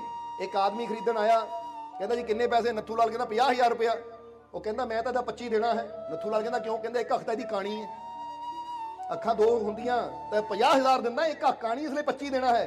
ਉਹ ਨੱਥੂ ਲਾਲ ਕਹਿੰਦਾ ਇੱਕ ਗੱਲ ਦੱਸ, ਤੂੰ ਇਹਦਾ ਦੁੱਧ ਲੈਣਾ ਜਾਂ ਨੈਣ ਮਟੱਕਾ ਕਰਨਾ ਇਹਦੇ ਨਾਲ? ਤੂੰ ਹੈ ਦੁੱਧ ਚੋਣਾ ਨਾ, ਗੱਲ ਤਾਂ ਦੁੱਧ ਦੀ ਹੈ, ਇਸ ਕਰਕੇ ਇੱਕ ਅੱਖ ਕਾਣੀ ਦਾ ਕੀ ਹੋਇਆ? ਤੂੰ ਨੈਣ ਮਟੱਕਾ ਥੋੜੀ ਇਹਦੇ ਨਾਲ ਕਰਨਾ। ਇਸ ਕਰਕੇ ਇੱਧਰ ਇਹ ਤਾਂ ਹੱਸੀ ਵਾਲੀ ਗੱਲ ਸੀ, ਕਿਉਂਕਿ ਖੁਸ਼ ਰਿਹਾ ਕਰੋ ਥੋੜਾ ਜਿਹਾ। ਪ੍ਰਮਾਤਮਾ ਤੁਹਾਡੇ ਅੰਦਰ ਬੈਠਾ, ਜਦੋਂ ਤੁਸੀਂ ਸਮਾਈਲ ਕਰਦੇ ਹੋ ਨਾ, ਹੱਸਦੇ ਹੋ, ਤੁਹਾਡੇ ਅੰਦਰ ਬੈਠਾ ਤੁਹਾਡਾ ਰੱਬ ਹੱਸਦਾ ਹੈ। ਹੱਸ ਕੇ ਦਿਖਾਓਗੇ ਥੋੜਾ ਜਿਹਾ, ਕਿਹੜਾ ਆਪਣੇ ਰੱਬ ਨੂੰ ਖੁਸ਼ ਕਰਨਾ ਚਾਹੁੰਦਾ ਹੈ, ਤਾਂ ਪਹਿਲਾਂ ਇੱਥੋਂ ਹੀ ਖੁਸ਼ ਰਿਹਾ ਕਰੋ ਥੋੜਾ ਜਿਹਾ। ਜਿੰਨਾ ਤੁਸੀਂ ਦੁਖੀ ਹੋ ਕੇ, ਉਦਾਸ ਹੋ ਕੇ ਬੈਠੇ ਰਹਿੰਦੇ ਹੋ, ਫਿਰ ਕਹਿੰਦੇ ਰੱਬ ਸਾਡੇ ਅੰਦਰ ਹੈ, ਤੇ ਜੇ ਰੱਬ ਅੰਦਰ ਹੈ, ਤੁਸੀਂ ਉਦਾਸ ਹੋਵੋਗੇ ਤਾਂ ਕੀ ਅੰਦਰ ਬੈਠਾ ਉਹ ਉਦਾਸ ਨਹੀਂ ਹੋਏਗਾ? ਕੀ ਅੰਦਰ ਬੈਠਾ ਉਹ ਪਰੇਸ਼ਾਨ ਨਹੀਂ ਹੋਏਗਾ? ਉਹ ਏਡਾ ਵੱਡਾ ਪਰਮਾਨੰਦ ਤੁਹਾਡੇ ਅੰਦਰ ਬੈਠਾ ਹੋਵੇ ਤਾਂ ਤੁਸੀਂ ਐਵੇਂ ਹਾਏ ਹਾਏ ਕਰੀ ਜਾਂਦੇ ਹੋ, ਚਿੰਤਾ ਕਰੀ ਜਾਂਦੇ ਹੋ। ਤੁਹਾਨੂੰ ਤਾਂ ਦਿਲ ਤੇ ਹੱਥ ਰੱਖ ਕੇ ਕਹਿਣਾ ਚਾਹੀਦਾ ਹੈ ਕਿ ਮੈਨੂੰ ਕਿਸੇ ਦਾ ਡਰ ਨਹੀਂ ਹੈ, ਮੈਨੂੰ ਕੋਈ ਚਿੰਤਾ ਨਹੀਂ ਹੈ, ਕਿਉਂਕਿ ਮੇਰਾ ਮਾਲਿਕ ਉਹ ਮੇਰੇ ਅੰਦਰ ਵਸਦਾ ਹੈ। ਮੈਂ ਕਿਉਂ ਚਿੰਤਾ ਕਰਾਂ, ਮੈਂ ਕਿਉਂ ਡਰਾਂ ਜਦ ਮੇਰਾ ਮਾਲਿਕ ਮੇਰੇ ਅੰਦਰ ਵਸਦਾ ਹੈ? ਤੂੰ ਕਾਹੇ ਡੋਲੇ ਪ੍ਰਾਣੀਆਂ, ਤੂੰ ਰਾਖੇਗਾ ਸਿਰਜਣਹਾਰ। ਡੋਲਦਾ ਕਿਉਂ ਹੈ, ਚਿੰਤਾ ਕਿਉਂ ਕਰਦਾ ਹੈ? ਆਪਣੇ ਸਿਰਜਣਹਾਰ ਤੇ ਵਿਸ਼ਵਾਸ ਕਰਨਾ ਸ਼ੁਰੂ ਕਰ ਕਿ ਮੇਰਾ ਮਾਲਿਕ ਹਰ ਕਦਮ ਤੇ ਮੇਰੇ ਨਾਲ ਹੈ। ਹੁਣ ਫਕੀਰਾਂ ਨੇ ਕਿਹਾ ਉਸ ਨੂੰ ਕੋਈ ਚੰਗਾ ਜਿਹਾ ਘੋੜਾ ਦੇਖ ਲਾ। ਹੁਣ ਉਹ ਵੀ ਇਕੱਲੇ ਇਕੱਲੇ ਘੋੜੇ ਕੋ ਜਾਵੇ, ਕਦੀ ਉਹਦੇ ਖੁਰ ਚੱਕੇ, ਕਦੀ ਪਿੱਛੇੋਂ ਦੇਖੇ ਪੂਛ ਚੱਕ ਕੇ, ਕਦੀ ਅੱਗੇੋਂ ਦੇਖੇ ਮੂੰਹ ਖੋਲ ਕੇ, ਕਦੀ ਉਹ ਕਿੱਦਾਂ ਚੈੱਕ ਕਰੇ, ਕਦੀ ਹੱਥ ਮਾਰ ਕੇ ਉੱਪਰ ਦੇਖੇ ਕਿ ਜਾਨ ਹੈ ਕਿ ਨਹੀਂ ਇਹ 'ਚ। ਹੁਣ ਜਦੋਂ ਅੱਗੇ ਜਾਂਦਾ ਕਹਿੰਦਾ ਮਹਾਰਾਜ ਇਹ ਤੁਹਾਡੇ ਲਾਇਕ ਹੈ ਨਹੀਂ, ਅੱਗੇ ਚੱਲਦੇ ਹਾਂ। ਹੁਣ ਜਿਹਨੂੰ ਰਿਜੈਕਟ ਕਰ ਦਿੰਦਾ ਹੈ, ਰਿਜੈਕਟ ਦਾ ਮਤਲਬ ਉਹ ਕਹਿੰਦਾ ਜਾਂਦਾ ਤੁਹਾਡੇ ਲਾਇਕ ਹੈ ਨਹੀਂ। ਹੁਣ ਅੱਗੇ ਜਦੋਂ ਜਾਂਦੇ ਤਾਂ ਫਕੀਰ ਉਸ ਘੋੜੇ ਕੋ ਜਾਂਦੇ, ਉਹਦੇ ਮੂੰਹ ਦੇ ਕੋਲ ਕੰਨ ਏਦਾਂ ਕਰਕੇ ਕੁਝ ਸੁਣਦੇ ਆ, ਯਾਨੀ ਘੋੜੇ ਦੇ ਮੂੰਹ ਦੇ ਕੋਲ ਏਦਾਂ ਕੰਨ ਲੈ ਜਾਂਦੇ ਕੁਝ ਸੁਣਦੇ ਹੋਏ। ਹੁਣ ਜਦੋਂ ਅੱਗੇ ਜਾ ਰਿਹਾ ਉਹ ਦੂਜੇ ਘੋੜੇ ਨੂੰ ਦੇਖਣ, ਦੇਖਦਾ ਕਹਿੰਦਾ ਮਹਾਰਾਜ ਇਹ ਤੁਸੀਂ ਕੀ ਸੁਣ ਰਹੇ ਹੋ? ਫਕੀਰ ਕਹਿੰਦੇ ਘੋੜਾ ਕੁਝ ਕਹਿ ਰਿਹਾ, ਉਹ ਸੁਣ ਰਹੇ ਆ, ਚੱਲ ਅੱਗੇ, ਕੋਈ ਗੱਲ ਨਹੀਂ, ਇਹ ਸਾਡੇ ਨਾਲ ਘੋੜੇ ਦੀ ਗੱਲ ਹੈ, ਤੂੰ ਅੱਗੇ ਚੱਲ। ਅਗਲੇ ਘੋੜੇ ਕੋ ਗਏ, ਉਹਨੂੰ ਵੀ ਚੰਗੀ ਤਰ੍ਹਾਂ ਚੈੱਕ ਕੀਤਾ, ਖੁਰ ਦੇਖੇ, ਮੂੰਹ ਦੇਖੇ, ਅੱਖਾਂ ਦੇਖੀਆਂ, ਕਹਿੰਦਾ ਹੱਥ ਮਾਰ ਕੇ ਕਹਿੰਦਾ ਮਹਾਰਾਜ ਇਹ ਵੀ ਤੁਹਾਡੇ ਲਾਇਕ ਨਹੀਂ, ਅੱਗੇ ਚਲੋ। ਤੀਜੇ ਵੱਲ ਵੀ ਵਧਿਆ, ਫਕੀਰ ਦੂਜੇ ਘੋੜੇ ਕੋ ਗਏ, ਉਹਦੇ ਮੂੰਹ ਦੇ ਕੋਲ ਕੰਨ ਲੈ ਕੇ ਗਏ, ਸੁਣਿਆ ਕੁਛ। ਫਿਰ ਉਹ ਕਹਿੰਦਾ ਮਹਾਰਾਜ ਇਹਦੇ ਵੀ ਤੁਸੀਂ ਮੂੰਹ ਦੇ ਕੋਲ ਕੰਨ ਲਿਜਾ ਕੇ ਸੁਣ ਰਹੇ ਹੋ, ਗੱਲ ਕੀ ਹੈ? ਫਕੀਰ ਕਹਿੰਦੇ ਤੈਨੂੰ ਕਹਿੰਦਾ ਤੇਰੇ ਮਤਲਬ ਦੀ ਹੈ ਨਹੀਂ, ਸਾਡੇ ਮਤਲਬ ਦੀ ਹੈ, ਚੱਲ ਤੂੰ ਅੱਗੇ। ਤੀਜੇ ਘੋੜੇ ਕੋ ਗਏ, ਤੀਜੇ ਘੋੜੇ ਨੂੰ ਦੇਖਿਆ, ਕਿਉਂਕਿ ਉੱਥੇ ਕਈ ਘੋੜੇ ਖੜੇ ਸੀ। ਤੀਜੇ ਘੋੜੇ ਨੂੰ ਵੀ ਕਹਿੰਦਾ ਮਹਾਰਾਜ ਇਹ ਵੀ ਤੁਹਾਡੇ ਲਾਇਕ ਹੈ ਨਹੀਂ। ਫਕੀਰ ਫਿਰ ਅੱਗੇ ਵਧੇ, ਔਰ ਫਿਰ ਫਕੀਰਾਂ ਨੇ ਘੋੜੇ ਦੇ ਮੂੰਹ ਦੇ ਕੋਲ ਕੰਨ ਲਿਜਾ ਕੇ ਸੁਣਿਆ। ਹੁਣ ਤਾਂ ਉਹ ਰੁਕ ਹੀ ਗਿਆ, ਕਹਿੰਦਾ ਮਹਾਰਾਜ ਇੱਕ ਗੱਲ ਦੱਸੋ ਮੈਨੂੰ, ਹੁਣ ਮੈਂ ਅੱਗੇ ਤਾਂ ਵਧਣਾ ਆ, ਅਗਲਾ ਘੋੜਾ ਤਾਂ ਦੇਖਣਾ, ਪਹਿਲਾਂ ਮੈਨੂੰ ਦੱਸੋ ਤੁਸੀਂ ਘੋੜਿਆਂ ਦੇ ਮੂੰਹ ਦੇ ਕੋਲ ਕੰਨ ਲਿਜਾ ਕੇ ਕੀ ਕਹਿੰਦੇ ਹੋ ਜਾਂ ਸੁਣਦੇ ਹੋ, ਕਰਦੇ ਕੀ ਹੋ ਤੁਸੀਂ? ਫਕੀਰ ਕਹਿੰਦੇ ਤੈਨੂੰ ਕਿਹਾ, ਤੈਨੂੰ ਇਹਦੇ ਨਾਲ ਕੀ ਮਤਲਬ? ਤੂੰ ਅੱਗੇ ਚੱਲ, ਤੈਨੂੰ ਇਹਦੇ ਨਾਲ ਕੀ ਮਤਲਬ? ਤੂੰ ਘੋੜਾ ਦੇਖ। ਕਹਿੰਦਾ ਨਹੀਂ ਮਹਾਰਾਜ ਮਤਲਬ ਕਿਉਂ ਨਹੀਂ ਹੈ, ਮੈਂ ਤੁਹਾਡੇ ਨਾਲ ਆਇਆ ਹਾਂ, ਮੈਨੂੰ ਵੀ ਤਾਂ ਪਤਾ ਹੋਣਾ ਚਾਹੀਦਾ ਕਿ ਤੁਸੀਂ ਆ ਘੋੜਿਆਂ ਦੇ ਮੂੰਹ ਦੇ ਲਾਗੇ ਆਪਣਾ ਕੰਨ ਲਿਜਾ ਕੇ ਉਹਨਾਂ ਨੇ ਕੀ ਗੁੜਗੁੜ ਕਰਦੇ ਹੋ। ਕਿਉਂਕਿ ਫਕੀਰ ਬੋਲਦੇ ਆ ਕੁਝ ਹੌਲੀ ਹੌਲੀ। ਫਕੀਰ ਕਹਿੰਦੇ ਉਹ ਰਹਿਣ ਦੇ, ਪਰਦੇ ਦੀਆਂ ਗੱਲਾਂ ਆ। ਕਹਿੰਦਾ ਨਹੀਂ ਮਹਾਰਾਜ ਪਰਦਾ ਚੱਕਣਾ ਹੀ ਪੈਣਾ, ਚੱਕੋ ਪਰਦਾ, ਫੇਰ ਹੀ ਅੱਗੇ ਦੇਖਣਾ ਮੈਂ ਚੌਥਾ ਘੋੜਾ। ਫਕੀਰ ਕਹਿੰਦੇ ਵੇ ਸੁਣ, ਇਹ ਘੋੜੇ ਮੈਨੂੰ ਕਹਿੰਦੇ ਆ, ਜਦੋਂ ਤੂੰ ਇਹਨੂੰ ਚੈੱਕ ਕਰਕੇ ਕਹਿੰਦਾ ਨਾ ਮਹਾਰਾਜ ਇਹ ਤੁਹਾਡੇ ਲਾਇਕ ਹੈ ਨਹੀਂ, ਤਾਂ ਘੋੜੇ ਮੈਨੂੰ ਕਹਿੰਦੇ ਆ ਕਿ ਮਹਾਰਾਜ ਜਰਾ ਆਪਣੇ ਸੇਵਕ ਨੂੰ ਵੀ ਪੁੱਛ ਲਓ। ਸਾਨੂੰ ਤਾਂ ਚੈੱਕ ਕਰ ਕਰਕੇ ਕਹੀ ਜਾਂਦੇ ਚ ਆਹ ਕਮੀ ਹੈ, ਚ ਆਹ ਕਮੀ ਹੈ, ਇਹਦੇ ਦੰਦ ਨਹੀਂ ਚੰਗੇ, ਖੁਰ ਨਹੀਂ ਚੰਗੇ, ਇਦਾਂ ਨਹੀਂ ਚੰਗਾ, ਇਹ ਤੁਹਾਡੇ ਲਾਇਕ ਨਹੀਂ ਹੈ। ਤਾਂ ਜਿਹੜੀਆਂ ਇਹਦੇ ਅੰਦਰ ਕ੍ਰੋਧ ਹੈ, ਨਫ਼ਰਤ ਹੈ, ਬੁਰਾਈ ਹੈ, ਇਹ ਜਿਹੜਾ ਤੁਹਾਡੇ ਲਾਇਕ ਹੈ ਵੀ ਤਾਂ ਤੁਹਾਡੇ ਨਾਲ ਹੀ ਘੁੰਮਦਾ ਪਿਆ ਹੈ। ਇਹ ਤੁਹਾਡੇ ਲਾਇਕ ਹੈ ਕੋਈ ਜਿਹਦੇ ਅੰਦਰ ਇੰਨੀਆਂ ਬੁਰਾਈਆਂ ਹੈ, ਗੱਲ ਗੱਲ ਤੇ ਗੁੱਸਾ ਕਰਦਾ, ਗੱਲ ਗੱਲ ਤੇ ਬੁਰੇ ਸ਼ਬਦ ਬੋਲਦਾ ਹੈ, ਸਾਡੀਆਂ ਕਮੀਆਂ ਤਾਂ ਦੱਸੀ ਜਾਂਦਾ ਹੈ ਕਿ ਘੋੜੇ ਅੰਦਰ ਆਹ ਕਮੀ ਹੈ, ਤੁਹਾਡੇ ਲਾਇਕ ਨਹੀਂ। ਆਪਣੀ ਕਮੀ ਦੇਖੀ ਹੈ ਨਾ ਕਿ ਆਪ ਕਮੀਆਂ ਨਾਲ ਭਰਿਆ ਹੈ, ਜਦ ਇਹ ਕਮੀਆਂ ਨਾਲ ਭਰਿਆ ਹੋ ਕੇ ਤੁਹਾਡੇ ਨਾਲ ਘੁੰਮ ਸਕਦਾ ਤਾਂ ਅਸੀਂ ਕਿਉਂ ਨਹੀਂ? ਸਮਝ ਆ ਰਹੀ ਹੈ ਸਾਡੀ ਗੱਲ? ਹੁਣ ਜਦੋਂ ਇੰਨੀ ਗੱਲ ਕਹੀ ਤਾਂ ਉਸਲੇ ਉਹਦੇ ਦਿਲ ਤੇ ਚੋਟ ਵੱਜੀ, ਉਸਲੇ ਦਿਲ ਤੇ ਚੋਟ ਵੱਜੀ, ਕਿਉਂਕਿ ਕੁਝ ਗੱਲਾਂ ਹੁੰਦੀਆਂ ਹੈ, ਕੁਝ ਅਸਰ ਹੁੰਦੇ ਹੈ ਕਿ ਜਦੋਂ ਉਹ ਗੱਲ ਦੀ ਸੱਟ ਦਿਲ ਤੇ ਵੱਜਦੀ ਹੈ ਤਾਂ ਫੇਰ ਹੀ ਇਨਸਾਨ ਦੀ ਜ਼ਿੰਦਗੀ ਬਦਲਦੀ ਹੈ। ਹੁਣ ਅਸੀਂ ਵੀ ਥੋੜਾ ਚੈੱਕ ਕਰਨਾ ਹੈ ਕਿ ਹਰ ਚੀਜ਼ ਅਸੀਂ ਲੈਂਦੇ ਆ, ਫਰੂਟ ਲੈਣ ਜਾਂਦੇ ਆ, ਦੇਖਦੇ ਆ ਫਰੂਟ ਸਾਡੇ ਲਾਇਕ ਹੈ ਜਾਂ ਨਹੀਂ, ਦੇਖਦੇ ਆ ਕਿ ਨਹੀਂ? ਅੱਛਾ ਤੁਸੀਂ ਫਰੂਟ ਉਹਦੇ ਚੱਕ ਕੇ ਲੈ ਲੈਂਦੇ ਹੋ ਜਾਂ ਪਹਿਲਾਂ ਚੈੱਕ ਕਰਦੇ ਹੋ ਸੇਬ ਗਲਿਆ ਤਾਂ ਨਹੀਂ, ਸੇਬ ਦਾਗੀ ਤਾਂ ਨਹੀਂ, ਔਰੰਜ ਠੀਕ ਹੈ, ਅੰਗੂਰ ਠੀਕ ਹੈ, ਜੋ ਵੀ ਤੁਸੀਂ ਲੈਣਾ ਹੋਵੇ, ਸਮਝਦੇ ਹੋ ਕਿ ਨਹੀਂ? ਮੈਂਗੋ ਲੈਣਾ ਹੋਵੇ, ਲੀਚੀ ਲੈਣੀ ਹੋਵੇ, ਕੋਈ ਵੀ ਚੀਜ਼ ਲੈਣੀ ਹੋਵੇ, ਤੁਸੀਂ ਹਰ ਚੀਜ਼ ਨੂੰ ਤੁਸੀਂ ਦੇਖਦੇ ਹੋ, ਤਾਂ ਤੁਸੀਂ ਦੇਖਦੇ ਹੋ ਸਾਫ਼ ਸੁਥਰਾ ਹੈ ਕਿ ਨਹੀਂ? ਬੋਲੋ, ਸਮਝਦੇ ਹੋ ਕਿ ਨਹੀਂ? ਔਰ ਕਈ ਵਾਰ ਤਾਂ ਦੇਖਿਆ ਜਦੋਂ ਛੋਟੇ ਛੋਟੇ ਫਲ ਹੁੰਦੇ, ਲੀਚੀ ਬੰਦਾ ਛਿਲ ਕੇ ਖਾ ਕੇ ਵੀ ਦੇਖਦਾ ਕਿ ਸਵਾਦ ਵੀ ਹੈ ਜਾਂ ਖੱਟੀ ਹੈ, ਮਿੱਠੀ ਕਿਦਾਂ ਦੀ ਹੈ। ਸਮਝ ਆ ਰਹੀ ਹੈ ਸਾਡੀ ਗੱਲ? ਚੈੱਕ ਕਰਦੇ ਹੋ ਜਾਂ ਨਹੀਂ? ਜਵਾਬ ਕਿਉਂ ਨਹੀਂ ਦਿੰਦੇ ਤੁਸੀਂ?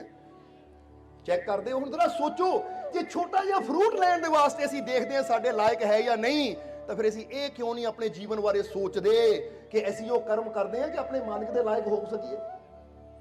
ਸਮਝਦੇ ਹੋ ਕਿ ਨਹੀਂ? ਚੀਜ਼ਾਂ ਅੰਦਰ ਤਾਂ ਅਸੀਂ ਬਹੁਤ ਕਮੀਆਂ ਕੱਢਦੇ ਹਾਂ, ਨੁਕਸ ਕੱਢਦੇ ਹਾਂ, ਬਹੁਤ ਕੁਝ ਕਹਿੰਦੇ ਹਾਂ, ਪਰ ਕੀ ਅਸੀਂ ਉਹ ਕਰਮ ਕਰਦੇ ਹਾਂ ਕਿ ਕੱਲ ਨੂੰ ਸਾਡਾ ਮਾਲਿਕ ਕਹਿ ਸਕੇ ਕਿ ਹਾਂ ਬਈ ਇਹਨੇ ਉਹ ਕਰਮ ਕੀਤੇ ਆ, ਮੇਰੇ ਲਾਇਕ ਹੈ?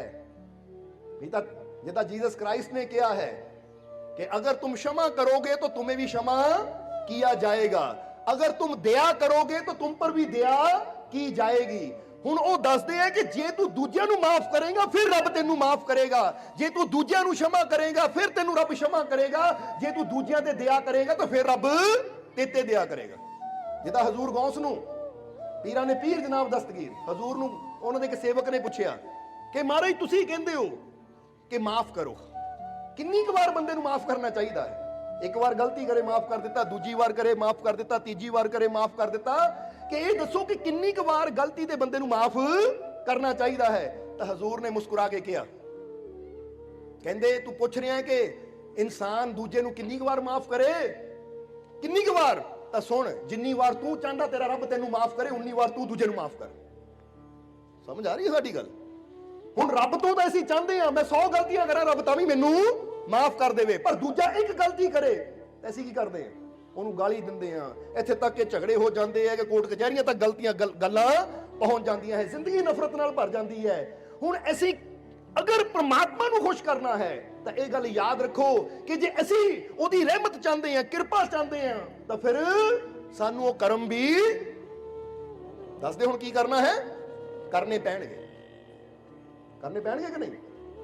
ਹੁਣ ਤੁਸੀਂ ਚਾਹੁੰਦੇ ਹੋ ਰੱਬ ਤੁਹਾਡੇ ਤੇ ਦਇਆ ਕਰੇ, ਚਾਹੁੰਦੇ ਹੋ, ਤਾਂ ਫਿਰ ਹੁਣ ਤੁਸੀਂ ਅੱਜ ਤੋਂ ਫੈਸਲਾ ਕਰ ਲਓ ਕਿ ਮੈਂ ਵੀ ਦੂਜਿਆਂ ਤੇ ਦਇਆ ਕਰਨੀ, ਮੈਂ ਕਿਸੇ ਤੇ ਜ਼ੁਲਮ ਨਹੀਂ ਕਰਨਾ। ਸਮਝਦੇ ਹੋ ਕਿ ਨਹੀਂ? ਕਈ ਵਾਰ ਅਸੀਂ ਦੇਖਿਆ ਕੁੱਤਾ ਬੈਠਾ ਹੋਵੇ ਤਾਂ ਬੰਦਾ ਜਾਂਦਾ ਪੱਥਰ ਚੱਕ ਕੇ ਉਹਦੇ ਮਾਰ ਦਿੰਦਾ ਹੈ, ਉਹਦੇ ਮਨ 'ਚ ਦਇਆ ਹੀ ਹੈ ਨਹੀਂ। ਇੱਥੇ ਤੱਕ ਕਿ ਇੱਕ ਫਕੀਰ ਸੀ, ਜਰਾ ਗੌਰ ਕਰਨਾ, ਆਪਣੇ ਸੇਵਕਾਂ ਨਾਲ ਜਾ ਰਹੇ ਸੀ, ਕੀ ਦੇਖਿਆ? ਛੋਟੀ ਜਿਹੀ ਪੱਗ ਡੰਡੀ ਸੀ, ਇੱਧਰ ਵੀ ਝਾੜੀਆਂ ਉੱਧਰ ਵੀ ਝਾੜੀਆਂ, ਸਾਹਮਣੇ ਕੁੱਤੀ ਆਪਣੇ ਬੱਚਿਆਂ ਨੂੰ ਦੁੱਧ ਪਿਲਾ ਰਹੀ ਉਸੇ ਰਸਤੇ 'ਚ, ਛੋਟੇ ਛੋਟੇ ਕਤੂਰੇ ਹੈ, ਦੁੱਧ ਪੀ ਰਹੇ ਆਪਣੀ ਮਾਂ ਦਾ। ਫਕੀਰਾਂ ਨੇ ਜਦੋਂ ਦੂਰੋਂ ਦੇਖਿਆ, ਫਕੀਰ ਰੁਕੇ, ਕਹਿੰਦੇ ਆਓ ਘੁੰਮ ਕੇ ਚੱਲਦੇ ਆ। ਕਹਿੰਦੇ ਮਹਾਰਾਜ ਝਾੜੀਆਂ ਆ, ਝਾੜੀਆਂ ਵਿੱਚ ਦੀ ਜਾਵਾਂਗੇ ਕੰਡੇ ਲੱਗਣਗੇ। ਉਹ ਕਹਿੰਦੇ ਕੋਈ ਨਹੀਂ, ਅਸੀਂ ਇਨਸਾਨ ਹੈ, ਰਸਤਾ ਬਣਾ ਲਵਾਂਗੇ, ਪਰ ਜੇ ਇੱਧਰ ਹੀ ਜਾਂਦੇ ਆ ਤਾਂ ਦੇਖੋ ਉਹ ਜਾਨਵਰ ਆਪਣੇ ਬੱਚਿਆਂ ਨੂੰ ਦੁੱਧ ਪਿਲਾ ਰਿਹਾ, ਉਹਨਾਂ ਨੂੰ ਪਰੇਸ਼ਾਨੀ ਆਏਗੀ। ਉਹ ਫਕੀਰ ਤਾਂ ਇੰਨੀ ਵੀ ਚੀਜ਼ ਦਾ ਖਿਆਲ ਰੱਖਦੇ ਆ ਕਿ ਮੇਰੀ ਵਜ੍ਹਾ ਨਾਲ ਕਿਸੇ ਨੂੰ ਕੋਈ ਪਰੇਸ਼ਾਨੀ ਨਾ ਆਵੇ। ਤਾਂ ਬੰਦਾ ਕੀ ਕਰਦਾ ਹੈ? ਬੰਦਾ ਮਜ਼ੇ ਲੈਂਦਾ ਦੂਜਿਆਂ ਨੂੰ ਪਰੇਸ਼ਾਨੀ ਦੇਖ ਕੇ, ਦੂਜਿਆਂ ਦੇ ਪੱਥਰ ਮਾਰ ਕੇ, ਦੂਜਿਆਂ ਨੂੰ ਤਕਲੀਫ ਦੇ ਕੇ ਬੰਦਾ ਖੁਸ਼ ਹੁੰਦਾ ਕਿ ਦੇਖਿਆ ਉਹ ਦੇਖ ਦੇਖ ਇਦਾਂ ਹੋਣੀ ਹੈ, ਹੋ ਜਾਂਦਾ ਕਿ ਨਹੀਂ? ਜਵਾਬ ਦਿਓ ਸਾਨੂੰ। ਇਸ ਕਰਕੇ ਹੁਣ ਜੇ ਦੂਜਿਆਂ ਨੂੰ ਤੁਸੀਂ ਤਕਲੀਫ ਦੇ ਕੇ ਆਪ ਖੁਸ਼ ਰਹੋਗੇ, ਸੋਚੋਗੇ ਕਿ ਇਹ ਮੈਨੂੰ ਖੁਸ਼ੀ ਹੋਣੀ ਹੈ, ਤਾਂ ਯਾਦ ਰੱਖੋ ਕਿਸੇ ਨੂੰ ਤਕਲੀਫ ਦੇ ਕੇ ਤੁਹਾਡੇ ਜੀਵਨ 'ਚ ਖੁਸ਼ੀ ਕਦੀ ਆ ਹੀ ਨਹੀਂ ਸਕਦੀ। ਉਸ ਲਈ ਤੁਸੀਂ ਥੋੜਾ ਹੱਸ ਜ਼ਰੂਰ ਲਾਓਗੇ ਕਿਸੇ ਨੂੰ ਤਕਲੀਫ ਦੇ ਕੇ। ਬਸ ਫਰਜ਼ ਕਰੋ ਕੁੱਤੇ ਦੇ ਪੱਥਰ ਮਾਰ ਕੇ ਤੁਸੀਂ ਹੱਸ ਜ਼ਰੂਰ ਲਾਓਗੇ, ਪਰ ਉਹੀ ਜਿਹੜੀ ਤੁਹਾਡੀ ਕਰਨੀ ਹੈ ਨਾ ਅੱਗੇ ਜਾ ਕੇ, ਉਹ ਪੱਥਰ ਤੁਹਾਡੇ ਵੀ ਪੈਣੇ ਆ। ਕਿਉਂਕਿ ਉਹ ਸੱਟਾਂ ਚਾਹੇ ਕਿਸੇ ਰੂਪ 'ਚ ਵੀ ਹੋਵੇ, ਇਹੀ ਤਾਂ ਕਿਹਾ ਹੈ ਗੁਰੂਆਂ ਰਹਿਬਰਾਂ ਨੇ ਵੀ ਕਿ ਜੈਸਾ ਬੀਜੇ ਸੋ ਲੁਣੇ, ਕਰਮਾ ਸੰਧਣਾ ਖੇਤ, ਜਾਂ ਜੈਸੀ ਕਰਨੀ ਵੈਸੀ ਭਰਨੀ। ਹੁਣ ਤੁਸੀਂ ਭਰਨੀ ਕਿੱਦਾਂ ਦੀ ਚਾਹੁੰਦੇ ਹੋ? ਬੰਦਾ ਭਰਨੀ ਤਾਂ ਚੰਗੀ ਚਾਹੁੰਦਾ ਕਿ ਮੈਨੂੰ ਤਾਂ ਚੰਗਾ ਮਿਲੇ, ਪਰ ਮੈਂ ਕਰਨੀ ਉਹ ਕਰਾਂ ਜੋ ਮੈਨੂੰ ਪਸੰਦ ਹੈ। ਆਪਣੀ ਪਸੰਦ ਦੀ ਕਰਨੀ ਨਾ ਕਰੋ। ਇਹ ਦੇਖੋ ਕਿ ਮੇਰੇ ਰੱਬ ਨੂੰ ਕੀ ਪਸੰਦ ਹੈ, ਮੇਰੇ ਪ੍ਰਮਾਤਮਾ ਪ੍ਰਭੂ ਨੂੰ ਕੀ ਪਸੰਦ ਹੈ। ਜਦੋਂ ਮੈਂ ਉਹਦੀ ਪਸੰਦ ਵਾਲਾ ਕਰਮ ਕਰੂੰਗਾ ਤਾਂ ਫਿਰ ਉਹ ਵੀ ਖੁਸ਼ ਹੋਏਗਾ। ਤਾਂ ਮੇਰੇ ਅੰਦਰ ਬੈਠਾ ਜੇ ਮੇਰਾ ਰੱਬ ਖੁਸ਼ ਹੈ ਤਾਂ ਮੇਰੇ ਜੀਵਨ 'ਚ ਆਪੇ ਖੁਸ਼ੀਆਂ ਆਣੀਆਂ ਸ਼ੁਰੂ ਹੋ ਜਾਣੀਆਂ। ਜੇ ਵਿਚਾਰ ਕਰਿਆ ਕਰੋ ਕਿ ਅਸੀਂ ਉਹ ਕਰਮ ਕਰੀਏ ਕਿ ਜਿਹਦੇ ਨਾਲ ਸਾਡਾ ਪ੍ਰਮਾਤਮਾ, ਸਾਡਾ ਪ੍ਰਭੂ ਖੁਸ਼ ਹੋਵੇ। ਉਹ ਕਰਮ ਕਦੀ ਨਾ ਕਰੀਏ ਕਿ ਜਿਹਦੇ ਨਾਲ ਉਹ ਨਾਰਾਜ਼ ਹੋਵੇ ਜਾਂ ਉਹ ਸਾਡੇ ਤੋਂ ਦੂਰ ਹੋਵੇ। ਇਸ ਲਈ ਜਿੰਨਾ ਹੋ ਸਕੇ ਆਪਣੇ ਆਪ ਨੂੰ ਦਿਆਲੂ ਬਣਾਓ। ਦਿਆਲੂ ਦਾ ਮਤਲਬ ਕਿ ਮੈਂ ਕਿਸੇ ਤੇ ਜ਼ੁਲਮ ਨਾ ਕਰਾਂ, ਮੈਂ ਕਿਸੇ ਨੂੰ ਕੋਈ ਤਕਲੀਫ ਨਾ ਦੇਵਾਂ। ਮੇਰੀ ਵਜ੍ਹਾ ਨਾਲ ਕਿਸੇ ਨੂੰ ਕੋਈ ਤਕਲੀਫ ਨਹੀਂ ਹੋਣੀ ਚਾਹੀਦੀ। ਮੇਰੀ ਵਜ੍ਹਾ ਨਾਲ ਕਿਸੇ ਨੂੰ, ਨਾ ਮੇਰੀ ਬਾਣੀ ਤੋਂ, ਨਾ ਮੇਰੀ ਕਰਨੀ ਤੋਂ, ਯਾਨੀ ਕਿਸੇ ਤਰ੍ਹਾਂ ਨਾਲ ਵੀ ਕਿਸੇ ਦਾ ਦਿਲ ਨਾ ਦੁਖੇ ਮੇਰੀ ਵਜ੍ਹਾ ਨਾਲ। ਮੈਂ ਇਹੀ ਕੋਸ਼ਿਸ਼ ਕਰਾਂ, ਸਮਝਦੇ ਹੋ? ਪਰ ਹਾਂ, ਕਈ ਵਾਰ ਇਦਾਂ ਵੀ ਹੁੰਦਾ ਹੈ, ਕਈ ਬੁਰੇ ਹੁੰਦੇ ਹੈ, ਮਾੜੇ ਹੁੰਦੇ ਹੈ। ਕੋਈ ਸ਼ਰਾਬੀ ਹੁੰਦਾ ਹੈ, ਕੋਈ ਜੁਆਰੀ ਹੁੰਦਾ, ਉਹਨੂੰ ਆ ਕੇ ਤੁਹਾਨੂੰ ਕਵੇ ਹਾਂ 5000 ਰੁਪਇਆ ਦੇ ਜੂਆ ਖੋਲਣਾ, ਨਹੀਂ ਤਾਂ ਮੇਰਾ ਦਿਲ ਦੁਖਣਾ ਹੈ।